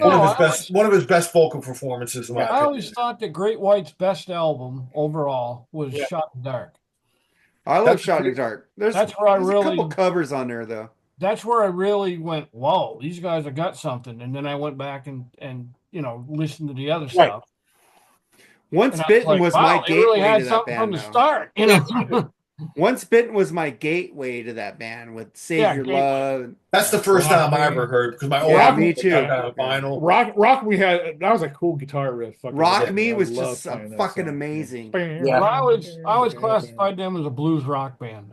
They are what I always classify them as. I mean, even Twice Shy, or Once Bitten, or Twice Shy, that was kind of House of Broken Love. That's my favorite song. That's my favorite song by him. But when he goes that House of Broken Love, fucking damn, that vocal hits. I could do with that. I could do without Mr. Bone, but I love Mr. Bone. That's a fun song. But they're great. They can cover the hell out of a Zeppelin song. No, that's they can. Babe, I'm gonna leave you. Holy shit, dude, that was amazing. I'm gonna leave you. I never thought anybody could sing like Plan on that, and I was completely wrong because he really does it very, very well. Jack Blades, man, you're missed, man. Not Jack Blades, Jack Russell, you're missed, man. But I was able to see him back in. I say Jack Blades died? No, right? I fucked up. I was able to see him back in 2020. I saw him on the Hair Nation tour. He's really good. He was like standing really gingerly, but he's still belted. Dude. And in fact, Steve Piercy had opened up. And of course, Piercy played nothing but Rat. It was just a great, great show. I saw them with Bullet Boys with Mark Toreen playing lead guitar and vocals. That guy could rip. And then I also saw, and Enuff Z'Nuff was on there. Chips was fucking funny as hell. And then Great White closed. It was amazing. I loved all three of those bands. It's too bad though. The thing they're going to be remembered the most is a Fire. That Fire, yeah. Yeah, that wasn't even Great White. That was actually Jack Russell solo, and Great White's pissed off that they keep saying it was Great White. I was actually it was billed as Great White though. Yeah, it was. The guitar player got killed, didn't he? Was he? Ty Longley. But Mark Cannon was in that band at the time. He was? I thought he wasn't. I thought he was too. Yeah, he was bald, I think. He was bald, I think, wasn't he? Completely bald in that. No, not at the time of the fire. I think he still had hair. No? But if you saw that documentary, man, Jack is like crying, dude. How could he not be? That haunted him till the day he died, man. How about haunt me? He was never the same after that. He wasn't. After that. Hey, but that last album they did, Jack Russell's Great White's really fucking good. Oh yeah, it's good. And so is their acoustic album they did. It was really good. And that album that he made with Tracy Guns was good too. Yeah, really good shit, man. That was a really good album. The guy could still sing, man. He couldn't walk or stand, but the guy could still sing, man. Yeah. Yeah, he looked so small and frail, but fuck, he sounded great. Sounded great. Yep.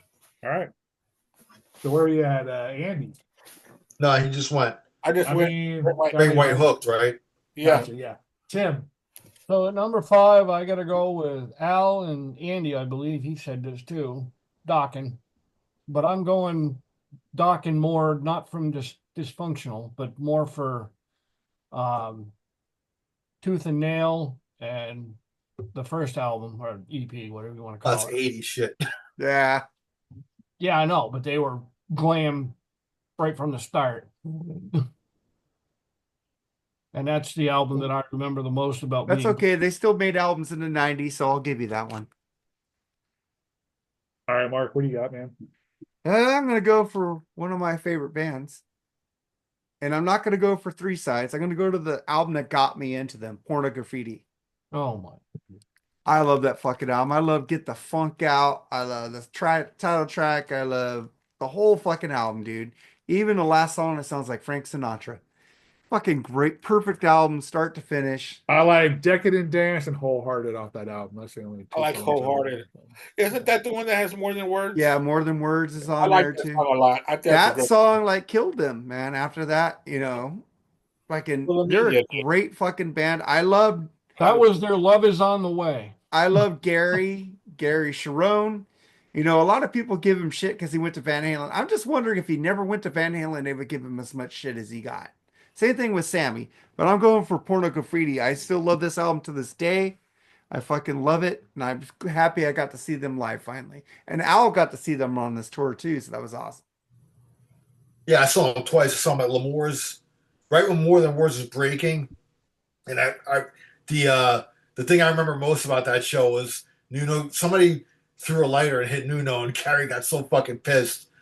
And he was like, he wanted to kill the guy. He was telling the audience, find a faggot.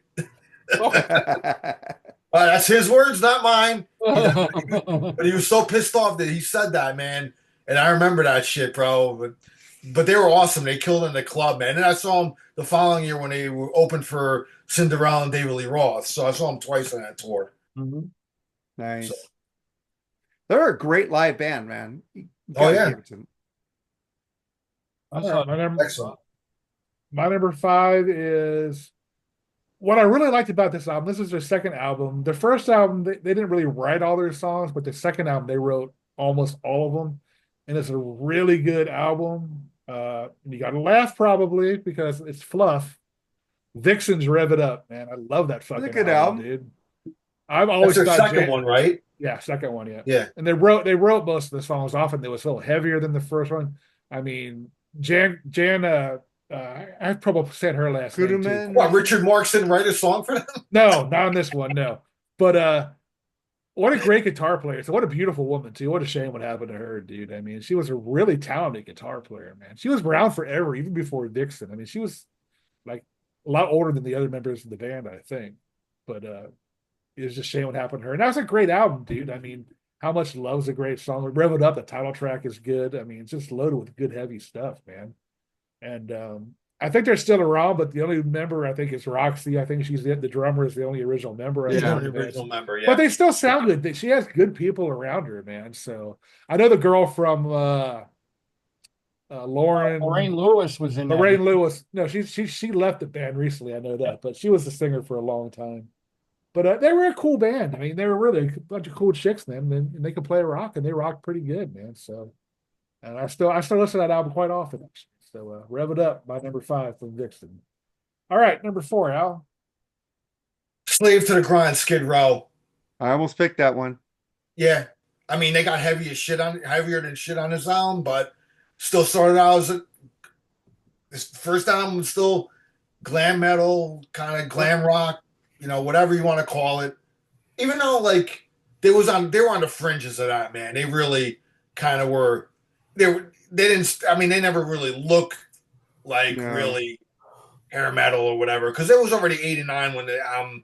For their debut album came out. So that scene was already changing by that time. But they were still lumped into that scene. But Slave to the Grind, man, fucking one of the best albums of the 90s, in my opinion. I agree. And I listened to that album a lot, dude, when it came out. Nonstop. I had the CD in my car, fucking constantly playing. And one of my favorite songs there, Quicksand Jesus, dude. I love that Great song. fucking song. Yeah. You know? Yeah, I remember listening to that album, and I was like, "This is the same band that did the debut, right?"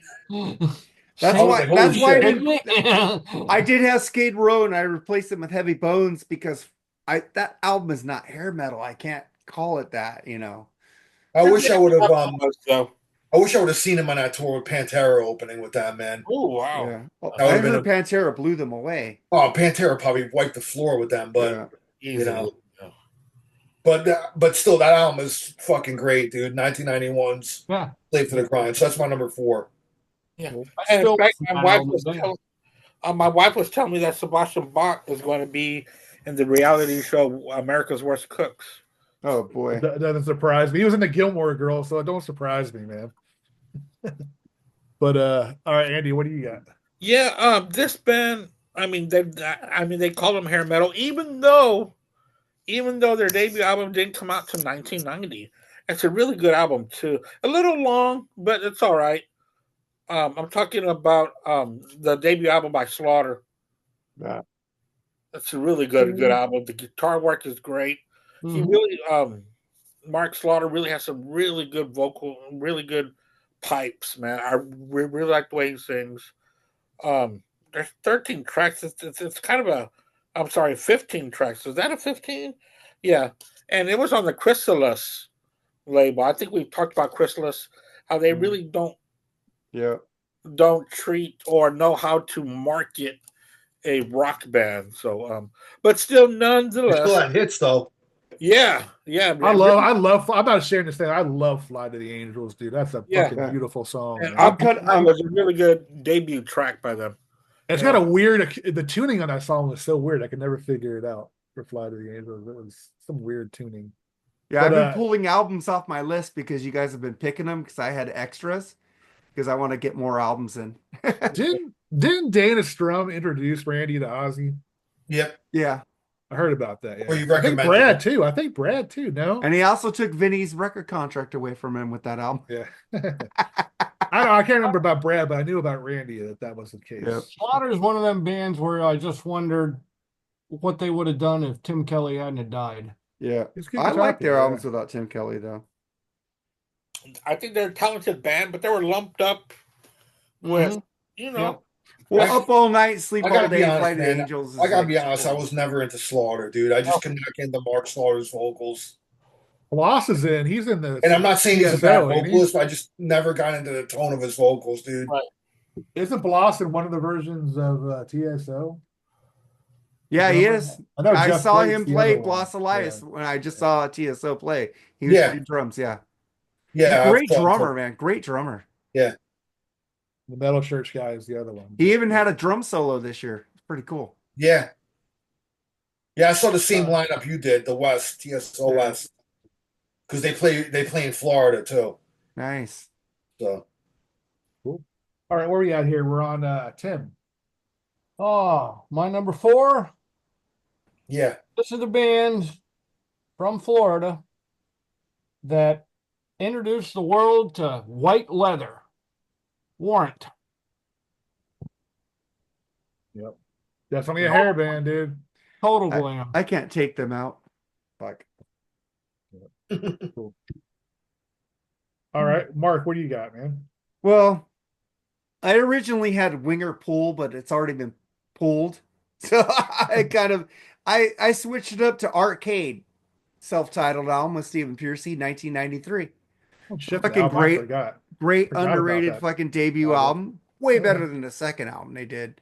Yeah, Fred Corey was in there. Yeah, they had 2. The second album had this track. Did Fred Corey actually play on the album? Fred Corey actually played on the album. Yes, not like Cinderella. So I'm going for Arcade, the self-titled album. They had songs like Dance with the Angels, Nothing to Lose, Calm Before. It's a great album, top to bottom. So I love it. The second album was called A2. Didn't do anything for me. I had to track Angry. I heard of. I only knew their first album. I never knew they had a second one. Yeah. And Angry is the best track that band ever did. Album sucked, but A2 Angry is really good. Yeah. All right. My number 4 has been called. I can't remember who called it, but has my favorite song by him, fucking Junkyard Dog, dude. I love that fucking song so much. It's my favorite song by Winger. Yeah, Pull. That was absolute fucking great album. Long song. There's some long songs on that, but they're all good, man. And it was heavy, and it was killer, dude. Actually, Winger's another one of the bands that got better as they went on. I agree. They start showing their prog influence on that album. So see, I like prog. Everybody, I already picked it. That's why I pivoted to Arcade, so we get a different. Well, I like Junkyard Dog so much. I had. Oh, that's a great fucking album, dude. Down Incognito, man. Fucking dude. In for the Kill. Oh, Paul That's had one of their best tracks on it. That album sonically, that's an acoustic track. So that album sonically, just fucking put it on a great stereo system. It fucking blows your speakers, man. It's so good. I love that song. Who's the One? Yeah, that's a great song. Yeah, I've always liked Winger. Even in their first album, I didn't really care for Headed for a Heartbreak. That's a song that really, dude, that solo by Reb on that song is amazing. But like Madeline, that's a great fucking tune off that album, dude. Oh, the best song on their first album is Hanging On. Yeah, I mean, and then the second one, Can't Get Enough, that song's a fucking rocker, dude. I mean, there were you know, I think Kip Winger, I guess I think that guy can play some bass, man. Guys were just jealous he really of him, is. Yeah, he's very talented. Bucky Mike Judge. Was he in Alice Cooper? Was he in Alice Cooper when Kate Roberts was with him? Yep. Was he? Okay. Yeah. That's where he got his start. But what were they in there together though? Kane and Kip. Yeah, they were. They were? Okay. Gotcha. All right. So he wrote songs with Alice on there, didn't he, Kip? Did he write some songs with him? No, probably. He wrote some songs. Yeah, with Alice. Yeah. I can't believe Kip Winger is his real name now.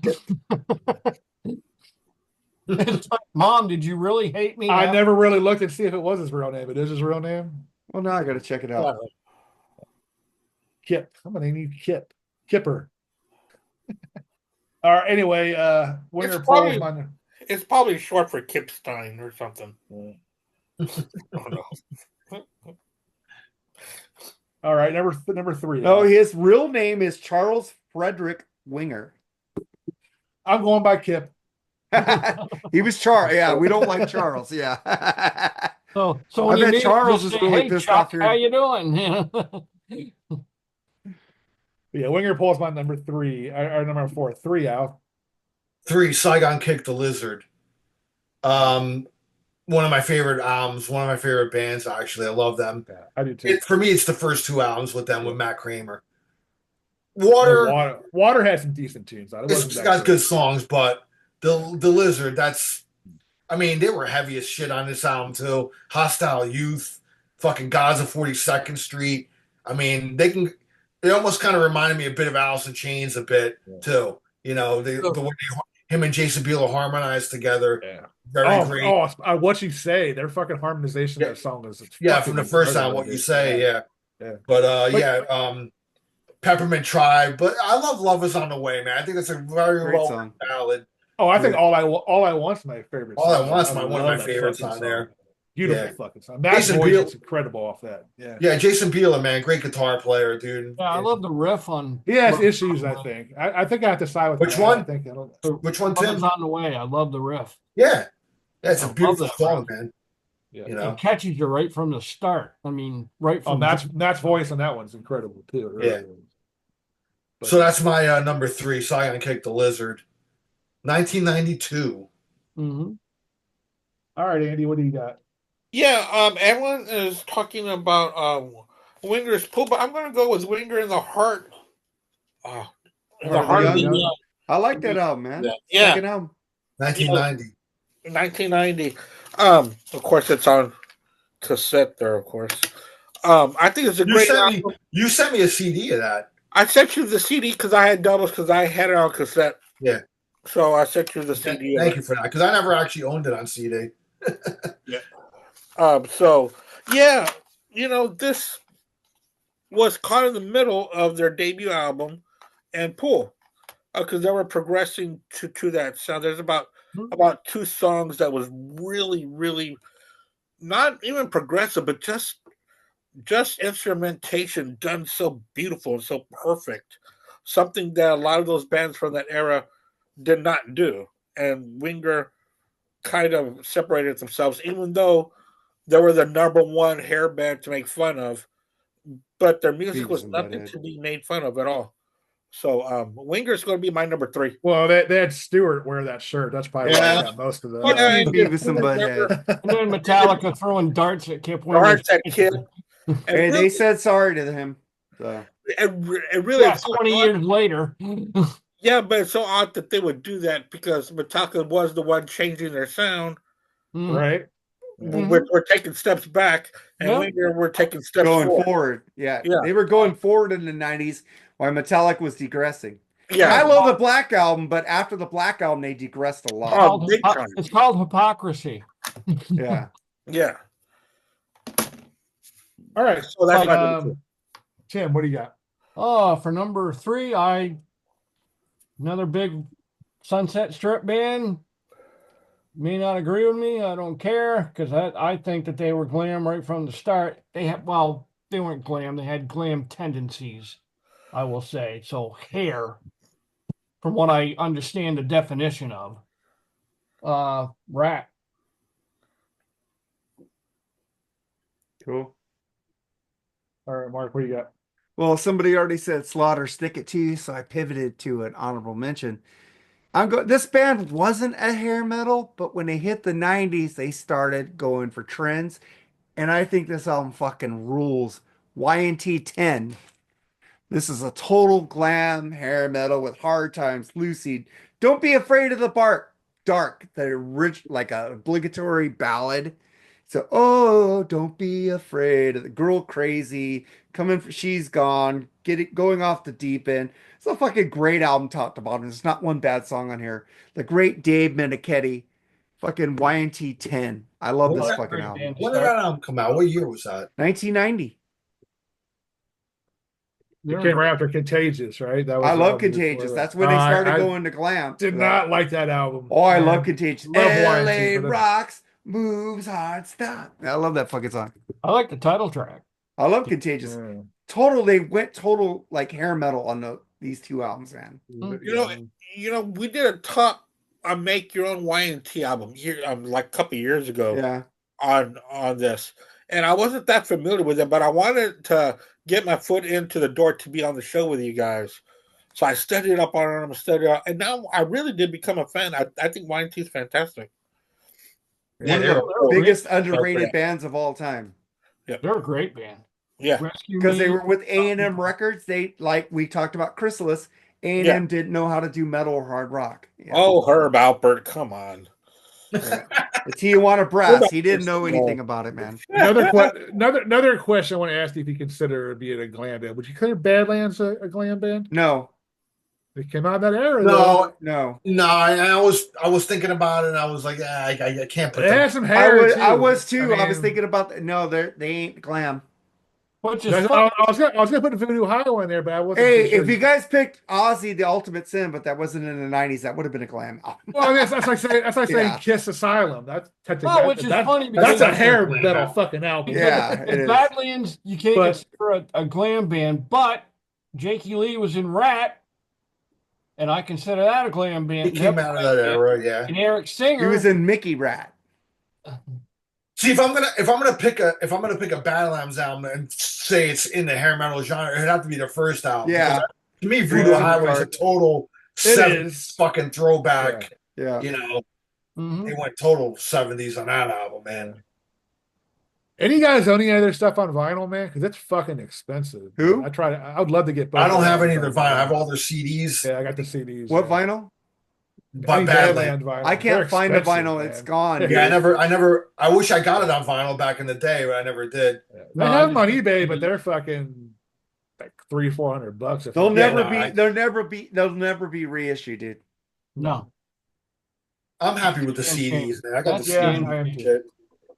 You know, I'm not spending that much money on fucking vinyl. No. I mean, if I won the lottery, maybe I don't know. But that's the only way. Oh, dude, if I won the lotto, oh my god, dude. Dude, your whole house would be fucking vinyl. Hey, you'll be the meme. If Andy won the lotto, there'll be signs. I'd be on the back of a milk. Hey, somebody in California just won a fucking Powerball.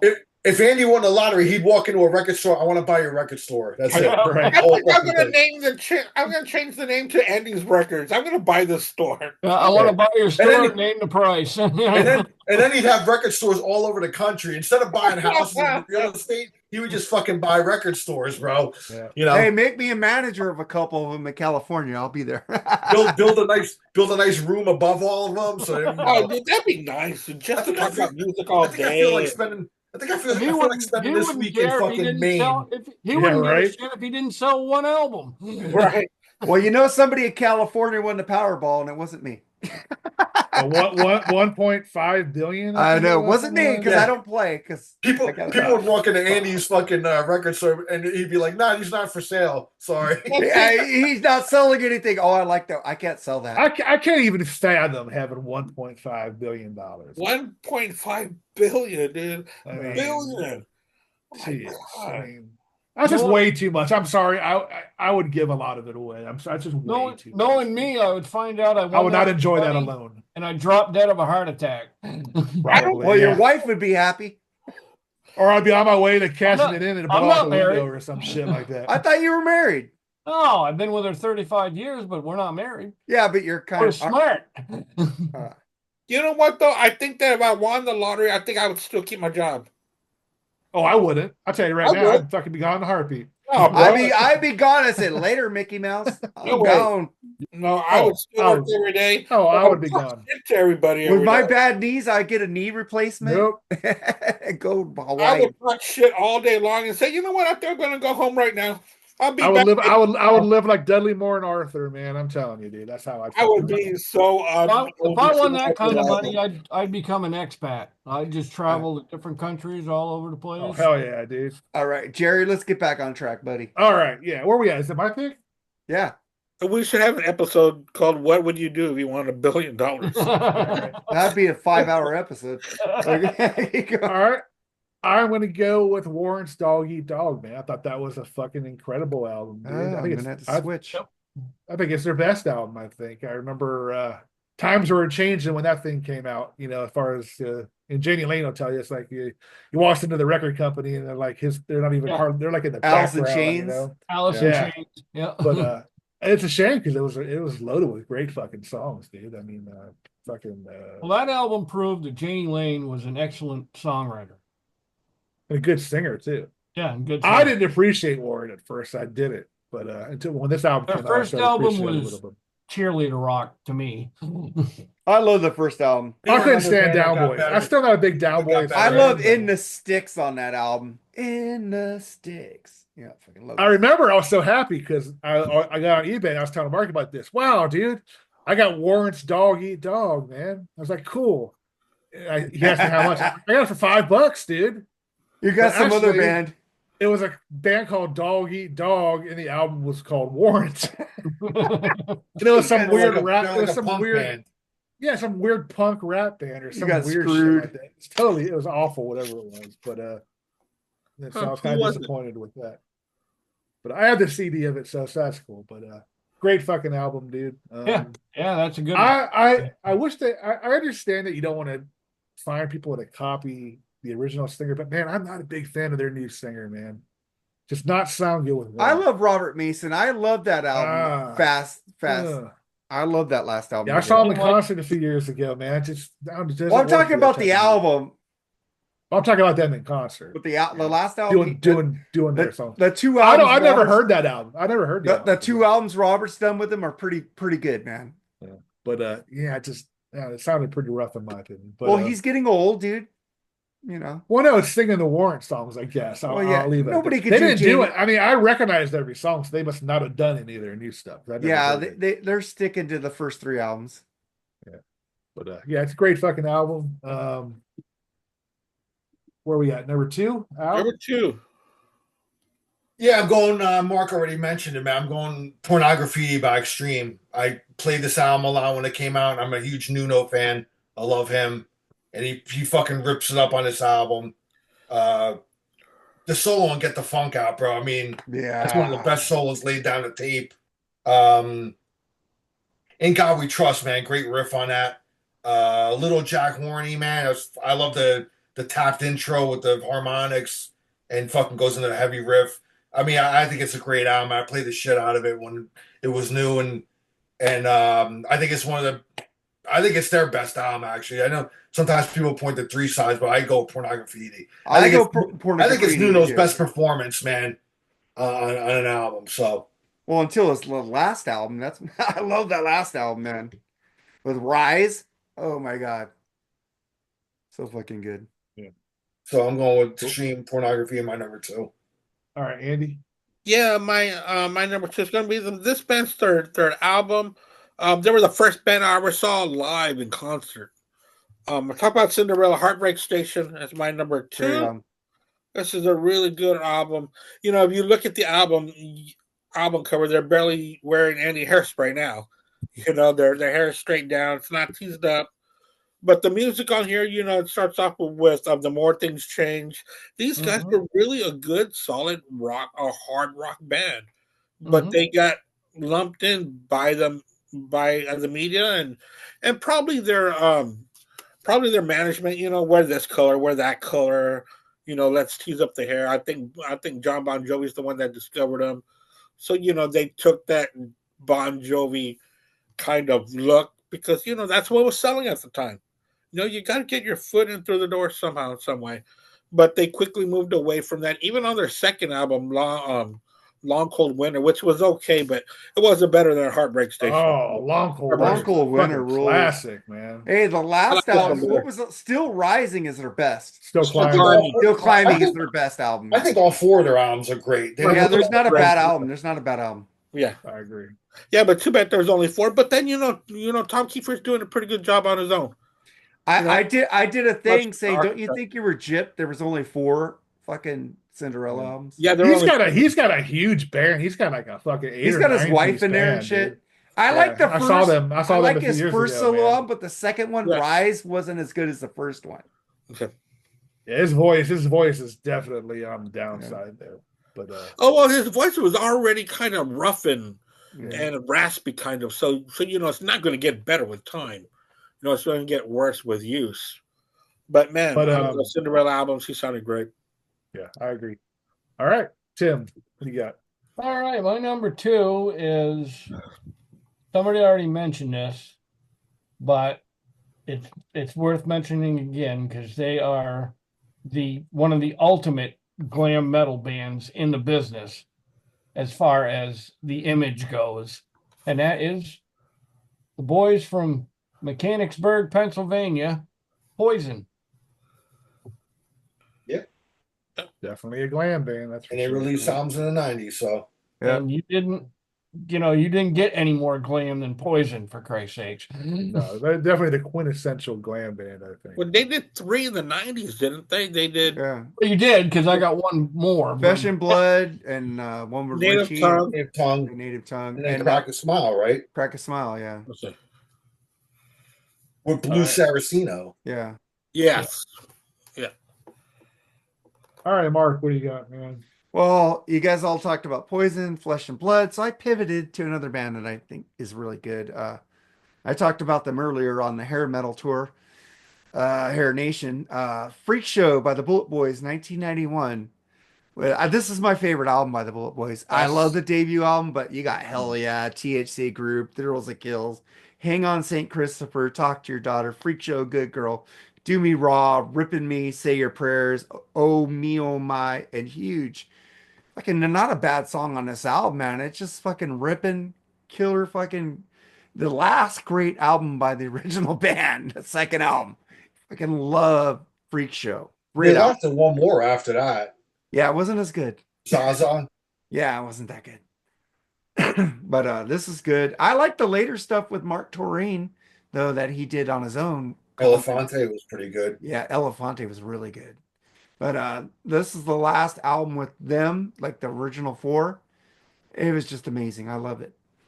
I like it better than the original album. You know, we were, on a messenger group, a couple of guys were saying that it'll be hard for us to do this, but dude, we're coming out with a lot of different albums that aren't even overlapping. Mark Dolly? What? I'm sorry, I didn't hear that. Yeah. He likes to hear his name said, Mark Dolly. Yeah. So there you go. But there's a lot of albums that we've mentioned. Yeah, you mentioned albums, but I had ones in case you mentioned it, so I could pivot, so we could get different albums in here. Get more, right. But man, there's a lot of good albums that were released by these bands in the 90s because, no matter how much they were teased or talked about because of their look, dude, these were really good musicians. Yeah. Really good musicians. Yep. All right. Is my pick? Yep. Andy mentioned Heartbreak Station. I'm gonna go with Still Climbing, man. I fucking love that album, dude. I think it was supposed to come out in like 91 or something like that, but he lost his voice or something for a long time. Then He got like paralysis of his voice. He did like for a couple of years. He had to go to like therapy to get that back. Yeah. I mean, great songs there. Easy Come, Easy Go, Bad Attitude, Shuffle, just loaded with great songs. There was a lot of long songs on this album. Again. But they jam. No, they fucking jam. That's my favorite Cinderella album. Yeah, I think Long Cold Winter beats it by a little bit, but it's definitely my second. There's not a bad one, like we said. Yeah. No, there isn't. I think their weakest one. I think is the one Andy picked. I think, in my opinion. You think so? Heartbreak. But there's still great songs off that album. No, if I had to throw one of their albums away, it would probably be that one. Come on, you got John Paul Jones arranging Heartbreak. A couple of stuff. I'm not saying it's they're good. There's good songs on it, and Fred Curry even played on that one, so good for him. Yeah. But I'm not picking on what you say. I just want to go revisit them a little bit better. It's like their debut album. Come on, I want to find Still Climbing on CD, dude. That thing is so hard to find. I have. I'll trade you for a Collective Soul Dosage album. No, I'm good. I was gonna say it's not hard to find. Dosage is easy to find. But you're not taking that trade? No. Dosage by Collective I think Soul. they have. Doesn't Cinderella have the album I asked you to try to find for me? That album on Record Store Day. Remember? Yeah. You never go to the guy I tell you to go to. That's why you don't get it. I might have to. He lives right next to you, basically. Yeah.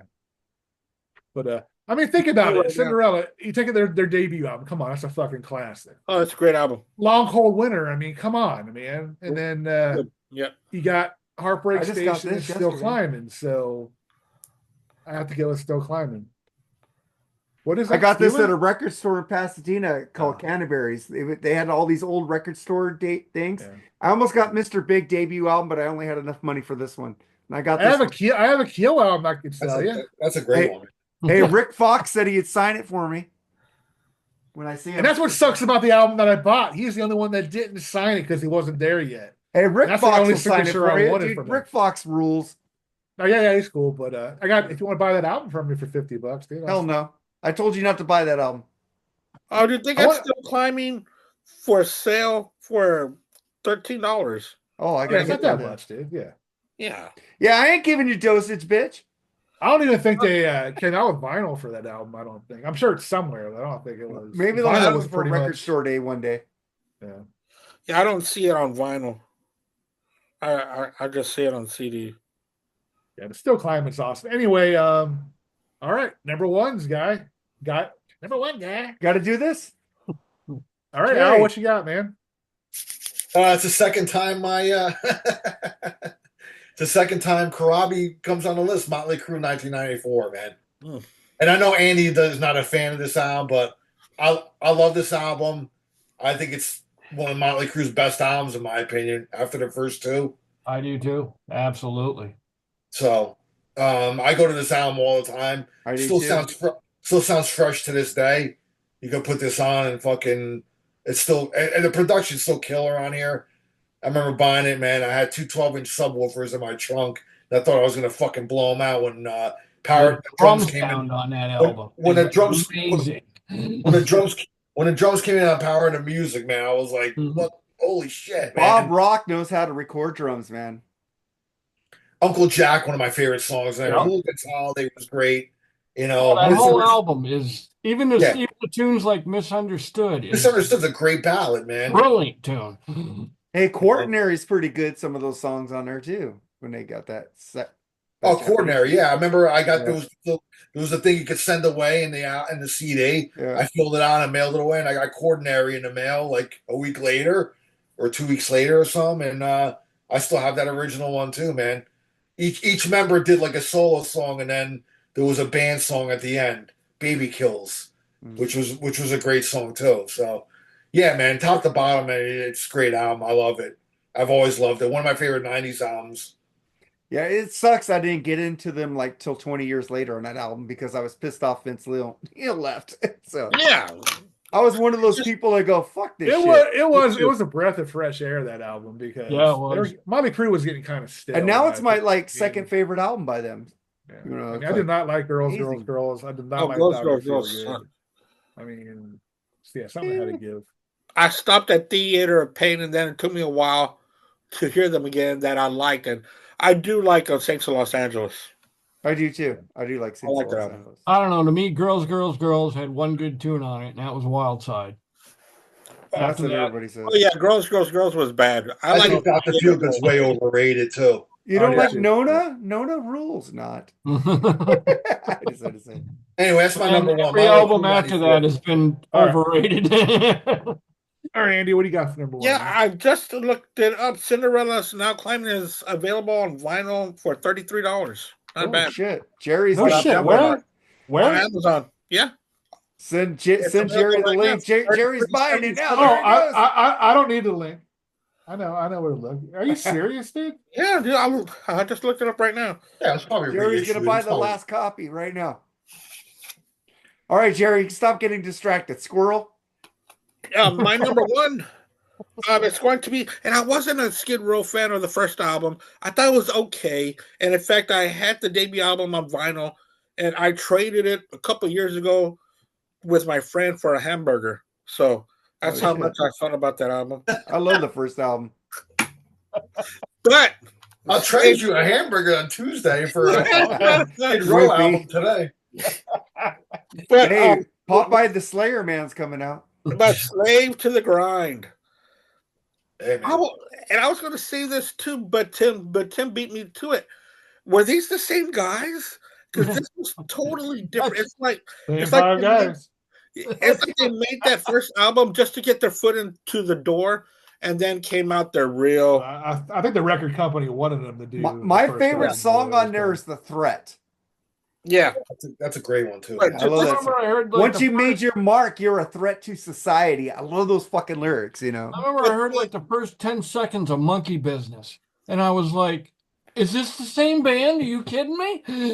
and when the video came out for Monkey Business, you're like, "What the fuck?" It was gritty on the train tracks and Just fucking bad side of town, you know. It's cool. Instead of that ballad, even though I did like that ballad that they did, what was the name of that song? 18 in Life? No, the other Quick one. Sound Jesus? I remember you. I remember you. I remember you. Yeah. I love the first album. But dude, this was completely different. It's the best album they ever did. So, my number one, Slave to the Grind. Yes, I still listen to cassettes. Yep. Hey, that place I went to and bought that Steeler album. I saw that. They had the whole wall of used cassettes. They had VHS. They had Laserdisc. Al. Oh wow. They had everything. Canterbury's on Colorado. If you guys ever come to Pasadena, go to Colorado, go to Canterbury's. They got all the shit you want there, man. How was the selection on the cassettes? They had a lot, dude. They had a big wall, dude. They even had used Blu-rays and DVDs. Like no, but like what cassettes did they have? They had a lot of like old rock, metal, jazz. They had everything there. Metal jazz? They had jazz. You know. Okay. Yeah. Oh, dude, I'm getting so much into jazz, it's ridiculous. I know. Yeah. But yeah, that's my number one, man. Slave to the Grind by Skid Row. And I don't talk about Skid Row that often, which shows how much I love this album. Because Skid Row. Jazz was like kind of the first metal besides classical rock, classical music. All right, so Tim, you're number one. My number one glam metal or glam hair metal band of all time. And they started out in, I believe, either 81 or 82, and they're still going. Well, till very recently, they're still going. After their first two albums, I hate this band, but the first two albums were good. Gotta go with the boys from Jersey, one of the most dysfunctional bands there is, Bon Jovi. Gotta. They had albums in the 90s. He got it. You think him and Richie ever men? They spearheaded that look, man. Yeah, I mean, they started it all. I mean, they really did. Yeah. Well, the Denver Poison though was really I mean, come on. No, Which they one do you were. think was more? Motley Crue. I mean, Bon Bon Jovi. Jovi came out Bon first. Jovi was glammed out. Yeah, I remember watching the Runaway video. Yeah, you're right. Dude. They were fucking glammed out, man. Yeah. I mean, see, Motley Crue was before them, but they were more of like a street, like kind of like a gutter, like fucking glam. Right. Yeah, but dude, when you opened up the Inner Sleep to Theater of Pain, you're like, fuck. Well, that's when they fucking introduced like pink and all that color. But they were like black and white, man. Like on those first two albums, you know. Yeah, Shout out the Devil. Which always cracked me up because their image was they were from the streets, you know, the top streets of LA. And yet they're playing Marshalls and Gibsons. How the fuck do you afford a Gibson and a Marshall if you're living on the street? You steal. Well, I mean, Mick Mars, he was a veteran by then because he had 10 years on those. He was playing in bands in the 70s. Yeah, but there were bands that were going nowhere. Well, still, I mean, but he bought a fucking Gibson and a Marshall. That's because they all had day jobs. And they didn't want, anybody to know about that because they were from the streets. Guns N' Roses did the same thing. Oh, well, they play up the image, man. Well, yeah, of course, yeah. And it's like from the street, you're playing a Marshall. I mean, much that cost? I mean, Nikki Sixx was able to write a book, when he was on heroin, how to, Yeah. But they're going to bring in homeless guys and give them a record contract. Because you can remember everything when you're strung out on fucking smack. Yeah, your memory's right there, man. It's right. You're keeping a diary while you're like, while you're like this. You're like, since I got a needle in here, I can only write with this. Right. Too bad I'm not left-handed. But that always cracked me up. You guys could have picked No Rest for the Wicked. No Rest for the Wicked. Ozzy looked totally glam on that album with Zach. Not as bad as the Ultimate Sin. The Ultimate Sin was man, he dressed up like the designing women. Jesus Christ, but that album cover, he's got the big hair and No Rest for the Wicked. So. And his hair, I didn't know he had that long hair until I teased it up. Zach was a bit teased up too. In that. Yeah, he was. Yeah. Oh yeah, that's true. But the pretty much like he did on Rockstar. He had that in the movie Rockstar type. Again, you could look that way, but still be heavy, man. Yeah, that album was totally heavy. I love that. Oh, dude, that No Rest. Fire in the Sky. I love that fucking song. That's a badass album. Yeah. That's one of my favorites by Ozzy. Yeah, me too. All right, so Tim had Bon Jovi, huh? All right. Yep. All right, Mark, what do you got? Well, somebody already picked Dog Eat Dog, so I'm going to go to 1990, even though Cherry Pie, it should have been called 90s album. It was a 90 album. So Cherry Pie, I'm going to pick Cherry Pie because fucking Uncle Tom's Cabin, I Saw Red, fucking great fucking album. That's a good album, too. That whole album's great. I love that album. They should have done what Jenny Lane said in the first place. Drop Cherry Pie and just called it Uncle Tom's Cabin. Yeah, I don't hear her sing. I like the song Cherry Pie. I still like it.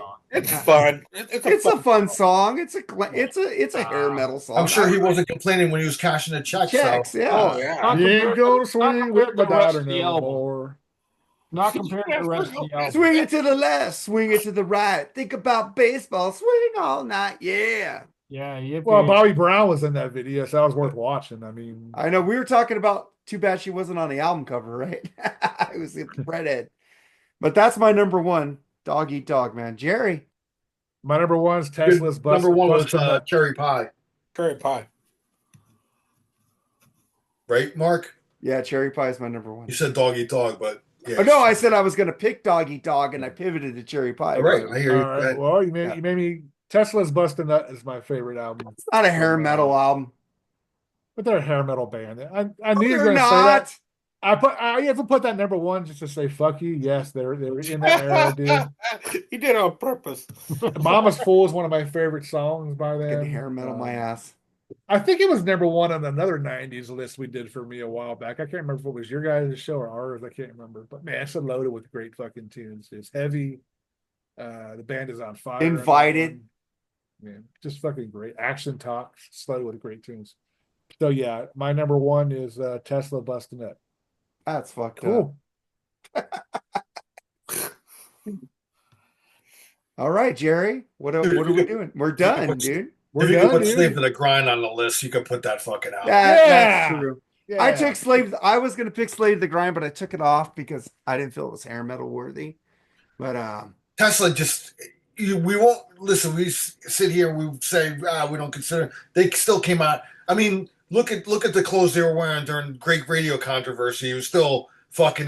They got a little glammy on that. yeah, it kind of did with the cheese hair. Jeff Keith was wearing these fucking white fucking pants with these, Yeah. So I thought they were just they flirted with it, dude. They flirted. Well, with even it. the first album, they had the teased hair, and the album. Yeah, Tommy and Frank had big hair. Every band flirted with it in the 80s. Every band. Yeah, because that's what was in. I mean, You can even look at a band like Slayer in their early days. They had the but that's not. I don't think they were putting. I don't think they were putting on the hairspray. Pantera. Yeah, they were actually. Metallica. Yeah, some bands do have to wear. They have to wear kind of a eye thing to protect them from the lights on the stage. So people, bands like Metallica wore it before. They wear, some like light protector stuff. I forget what it's called. My wife was explaining it. It's called eyeliner, I think. Well, it's not. It's different than eyeliner. It's almost like the stuff the football players wear. That kind of stuff. Oh, okay. They do. I forget what it's called. My wife was explaining it to me the other day. You're talking about like the black lines like Nikki Sixx would put under his eyes? No. Like the football players? All the way around. No, I'm just saying it's like that, but they wear it around their eyes. They block the lights, the stage because the lights are bright. Yeah. Right. Okay. So all right. So that was our albums, our top 11 hair metal albums of the 90s. Tim kind of went a little 80s there, but he had a lot of 90s bands that went with bands that I thought glam metal. Yeah, that's fine. But then we get to final thoughts, Jerry. Oh man, this is a fun. I got a couple honorables. I don't know if you guys go for it. Honorables. Go for it. Oh, I don't know, man. You guys. No, go ahead. I'm good. Go for it. All right. You're talking about what's the band that Dizzy Dean was in? Brittany Fox. The band that he had after that was really good. Black Eyed Susan. Oh, yeah.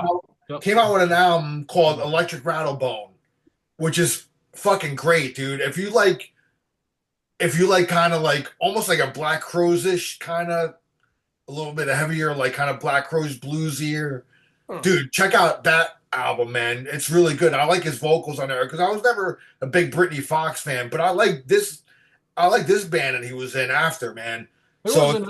There was another notable person in that band. I believe Phil Susan was in that band. I think he was in there too. Yes. Yes. Yeah. I believe he was in there too. So, I'm giving New Jersey some love. There's two bands that I really love called Prophet was one of them. They had an album in the 90s called Recycled. Great band. If you never heard them, they're a bit more on a melodic A&R, like kind of hard rock kind of thing. But they had an album in the 80s and 88 or 87 called Cycle of the Moon. And when you look at the album on the back, the way they dressed, they were like kind of glammed out. But they were on Megaforce Records though. Mm-hmm. So, but great band. And they had some heavy tunes and shit. And there's another New Jersey band called Xenon that had an album called Simple. America's New Design from the 80s was, to me, an essential album. If you like that kind of rock, hard rock, that would be right up your alley. Check out America's New Design. But they had an album in the 90s called Simple, which was great. I put Warrant Dog Eat Dog on here as my honorable. Cinderella Still Climbing. I did put Damn Yankees, the first album, even though they're on the fringe too. But I mean, Ted Nugent was in them, so they're not. Like, but even, dude, you go to the late 80s Ted albums, man. He was flirting with that look a little bit, man. He was dangerous. That album he had with the music. Are you kidding me? If you can't lick them, lick them. Yeah, exactly. The album he had with Howe on there, Brian Howe. That was kind of hair metal. Yeah, that if you can't lick them, lick them, and that one. And I'm actually gonna pick Eclipse by Yngwie Malmsteen. That was a kind of a metal album. I mean, he had who did he have on there singing? Born Edmund, I think was his name. Great vocalist, man. But I think Eclipse, Yngwie kind of flirted. He was already flirting with it on Odyssey with Joel and Turner. But I think Eclipse, he was doing his power metal thing and hair metal, kind of doing both. So that's about as glammy as he got to me, to be honest with you. So as far as like songs, he was very commercial on that album. So yeah, man, that's really kind of it. So Anybody else got mentions, anything? Andy? Yeah, I didn't have any honorable mentions, man. All right. Tim? No honorable mentions. Jerry? Yes, I do actually. Hold on. Jackal. They've all been called. They've all been called Great White Hook, Dokken Dysfunctional, Mr. Big Lean Into It, Slaughter Stick It To You, and I had Badlands, Voodoo Highway, but you guys are right. They're not really a glam band. I had Kiss for Hot in the Shade. I do like a lot of songs off that album. That's it. Well, yeah, I know Travis is supposed to be on it. He would have picked Jackal as one of his albums. He was talking about that. So sorry, Travis, you had something come I up. see the sun. They were more like a southern kind of Yeah. fucking AC/DC-ish. Redneck Yeah. rock. Right. Redneck rock. There you go. Redneck rock. There you go. Redneck rock. So Jerry, promote your But they other got stuff. lumped into that shit too, man. Promote your other stuff, Jerry. Yeah, Monday we're going to be doing a 3 Shots Down episode, hopefully about the life and career of Cliff Burton from Metallica. That's going to be a lot of fun doing that. I guess we really can't talk about tomorrow's show, can we, Mark? Oh, you could say we have an author on our show. Yeah, Ross Warner, he did the Cheap Trick book. American Standard. We're going to have him on there. He's going to talk about it. We're going to review the reissue of Budokan, which has 20 songs on The it. complete recordings. Yeah. So it's going to be probably an epic show. So I'm looking forward to doing that and talking to somebody about their book, which is always fun to have people like that on. So yeah, going to be fun. Other than that, not much going on. Just working and living. Andy, what do you got going on? Oh, we'll ask Al because Al's picked next week. Al, what do you got going on? Next week we're gonna pick our top 10 albums plus 5 debut albums from the 80s. Oh, nice. You're listening? From the 80s. Well, don't bring Tim on there. He'll get it confused from the 70s. He'll pick debut albums from the 90s. Yeah. Debut album means their first one. Their first album from the 80s. How did it come out in the 80s? So our top 10 plus 5.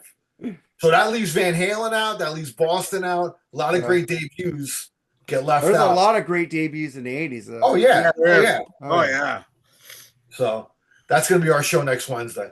All right. Tomorrow on Freeform Rock Podcast, we have our episode coming out. The last album by Candlebox, The Long Goodbye. Jerry didn't really care for it. Spoiler Yeah, alert. that's a rough one. You liked most of it, so. Who can blame him? He was talking shit about it, but he was talking a lot of good about it. I was confused by his review on it was a mixed bag. mixed bag. So that's what we got going on. I just want to thank you, Andy. Want to thank you, Al, for coming back on, and Tim. Got it, man. It's always a pleasure, even though you Always don't listen. fun, guys. Always fun. And Jerry, take us out, man. Tim, nice seeing you, bro. Nice seeing you. Y'all take care. Wow. I know you East Coasters is probably getting late, so you have a good night. I'm not working tomorrow, so I don't give a shit. Oh, okay. Well, then I'll keep blabbing it. Nah, I won't.